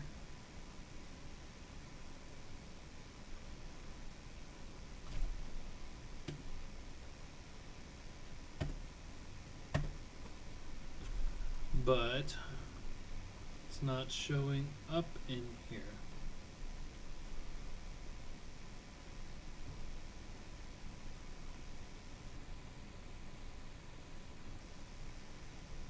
There's LOD1. Okay. I want to just remove LOD1.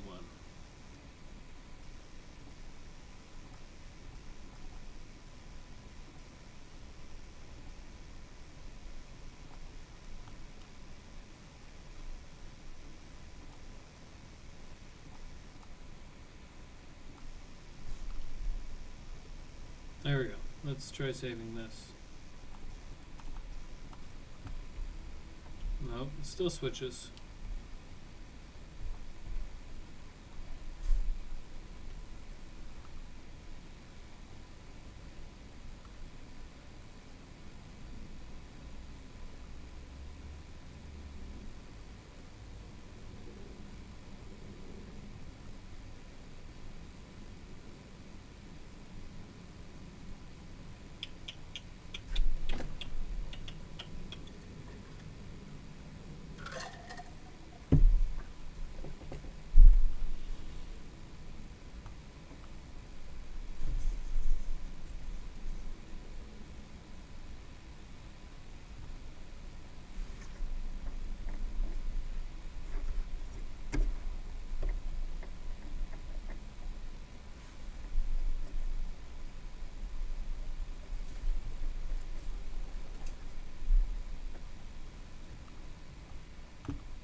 Oh, duh.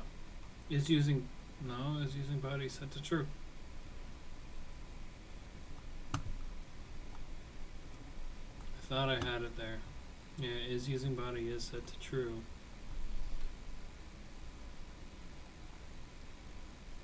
I also don't know how it's lighting up that thing there if there's no color being sent.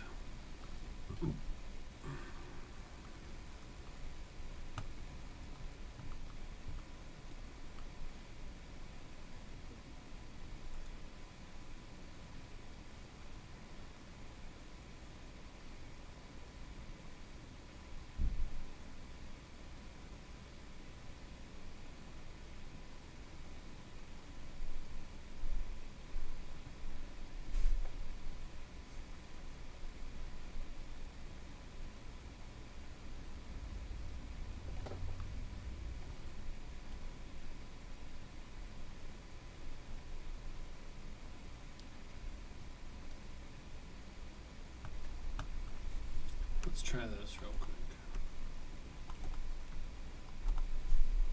This should go to, something should go to red.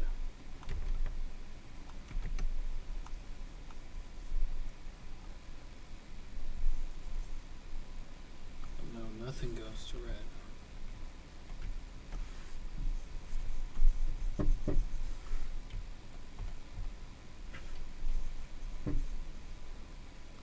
And those still remain. This one's bugging me. I think I'm gonna have to just take a break from this and come back later. I have been streaming for 4 hours.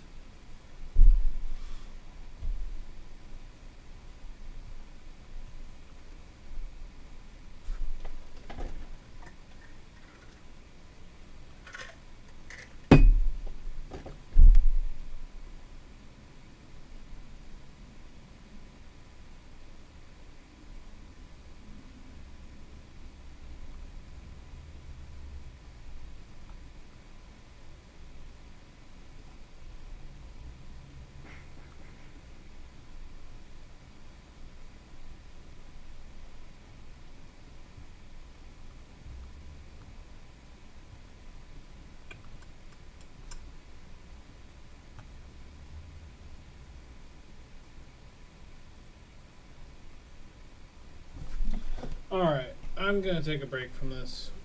I don't know what's going on, and my head is a little bit frazzled. But I will be back. This one's been teasing me for a while, and I felt the need to do it. Let me just real quick. Library, mode 1. Should be 8 through something here. Like, highlights not on my console. Oh, wow. It's in my console. Why didn't I look? There we go. Okay, so sending something here. That goes to red. Alright. So yeah, I had 401 selected instead of 0.1, 0.2, and 0.3. By selecting these three, now I can make the values do that. So, should come up as red now.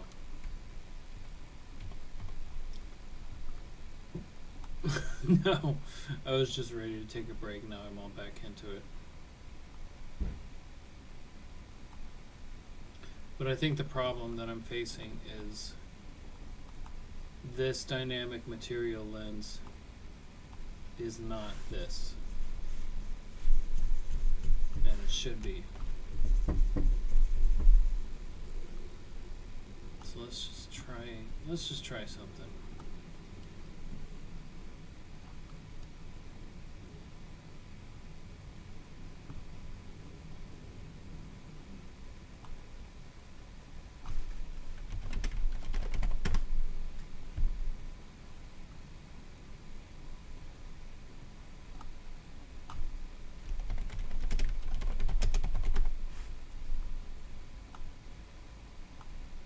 This is not a variable that I created. This is part of the DMX system. Let's try this.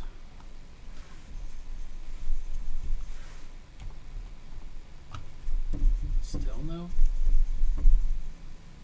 That's really strange. So what we can do now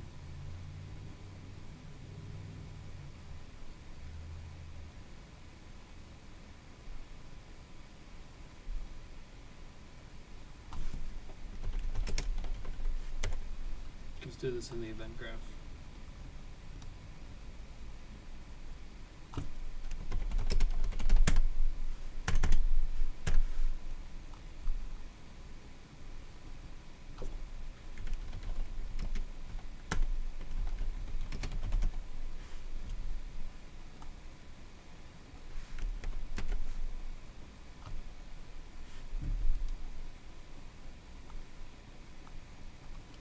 So I'm going to print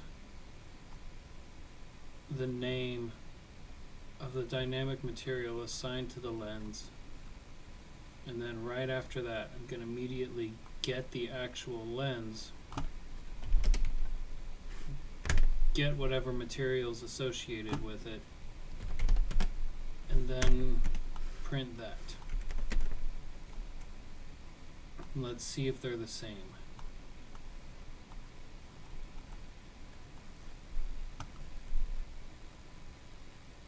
They are the same. Why isn't it doing it? Then it's got to be in the material. I want to get somewhere before I go.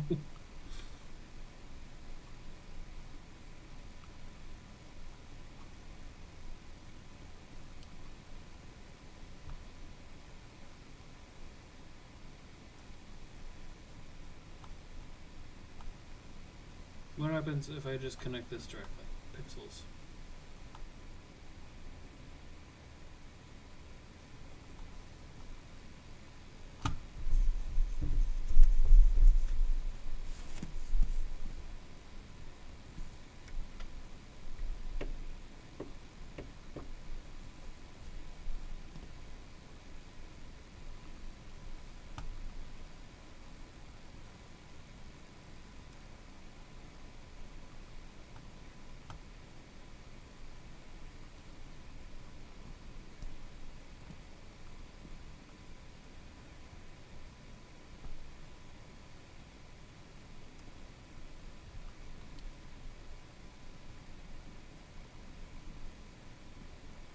I'm looking at my blueprint.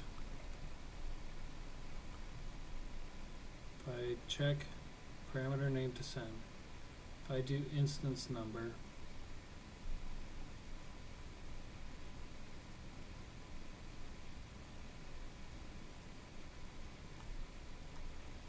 yeah, it's sending just that.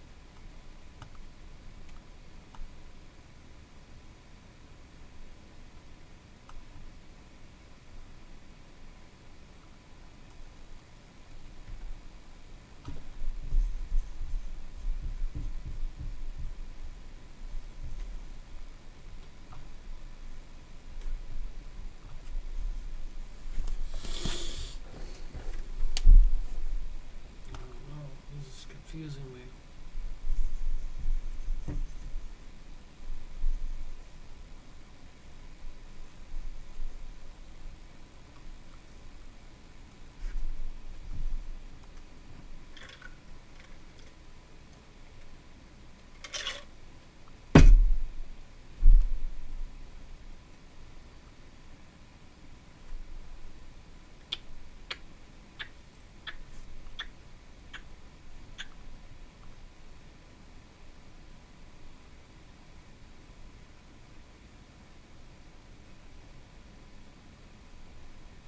Alright, well, that's how I know it's time to take a break, because I have just hit a wall of,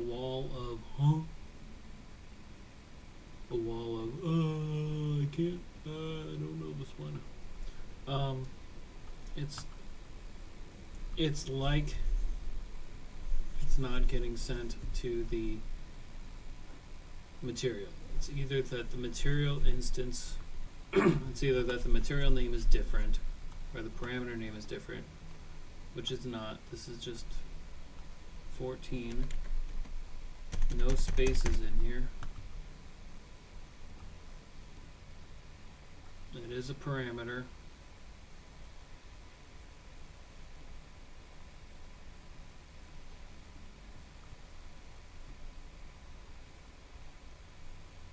Everything's chained together.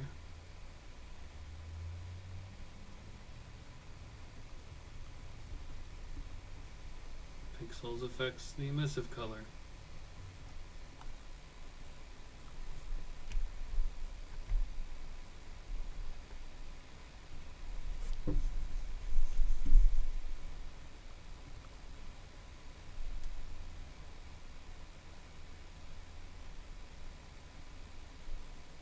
So it's either that it's not, the proper material is not assigned. Let's try one more thing. I don't get why this material is even on here.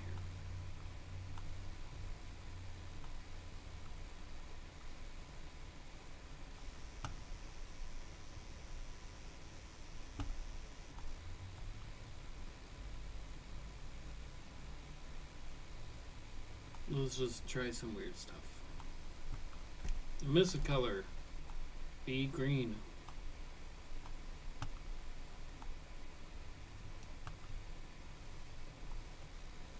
See, it. Why is it not going to green? Right there. That's some of the mysteries I'm facing.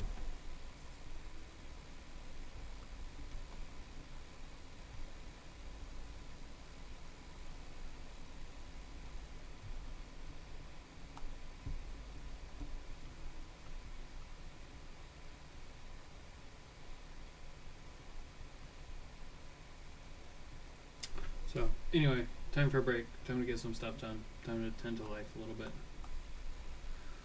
Thank you everybody for tuning in. I will be back. We will try to solve this. I will get this solved. Let's exit gracefully.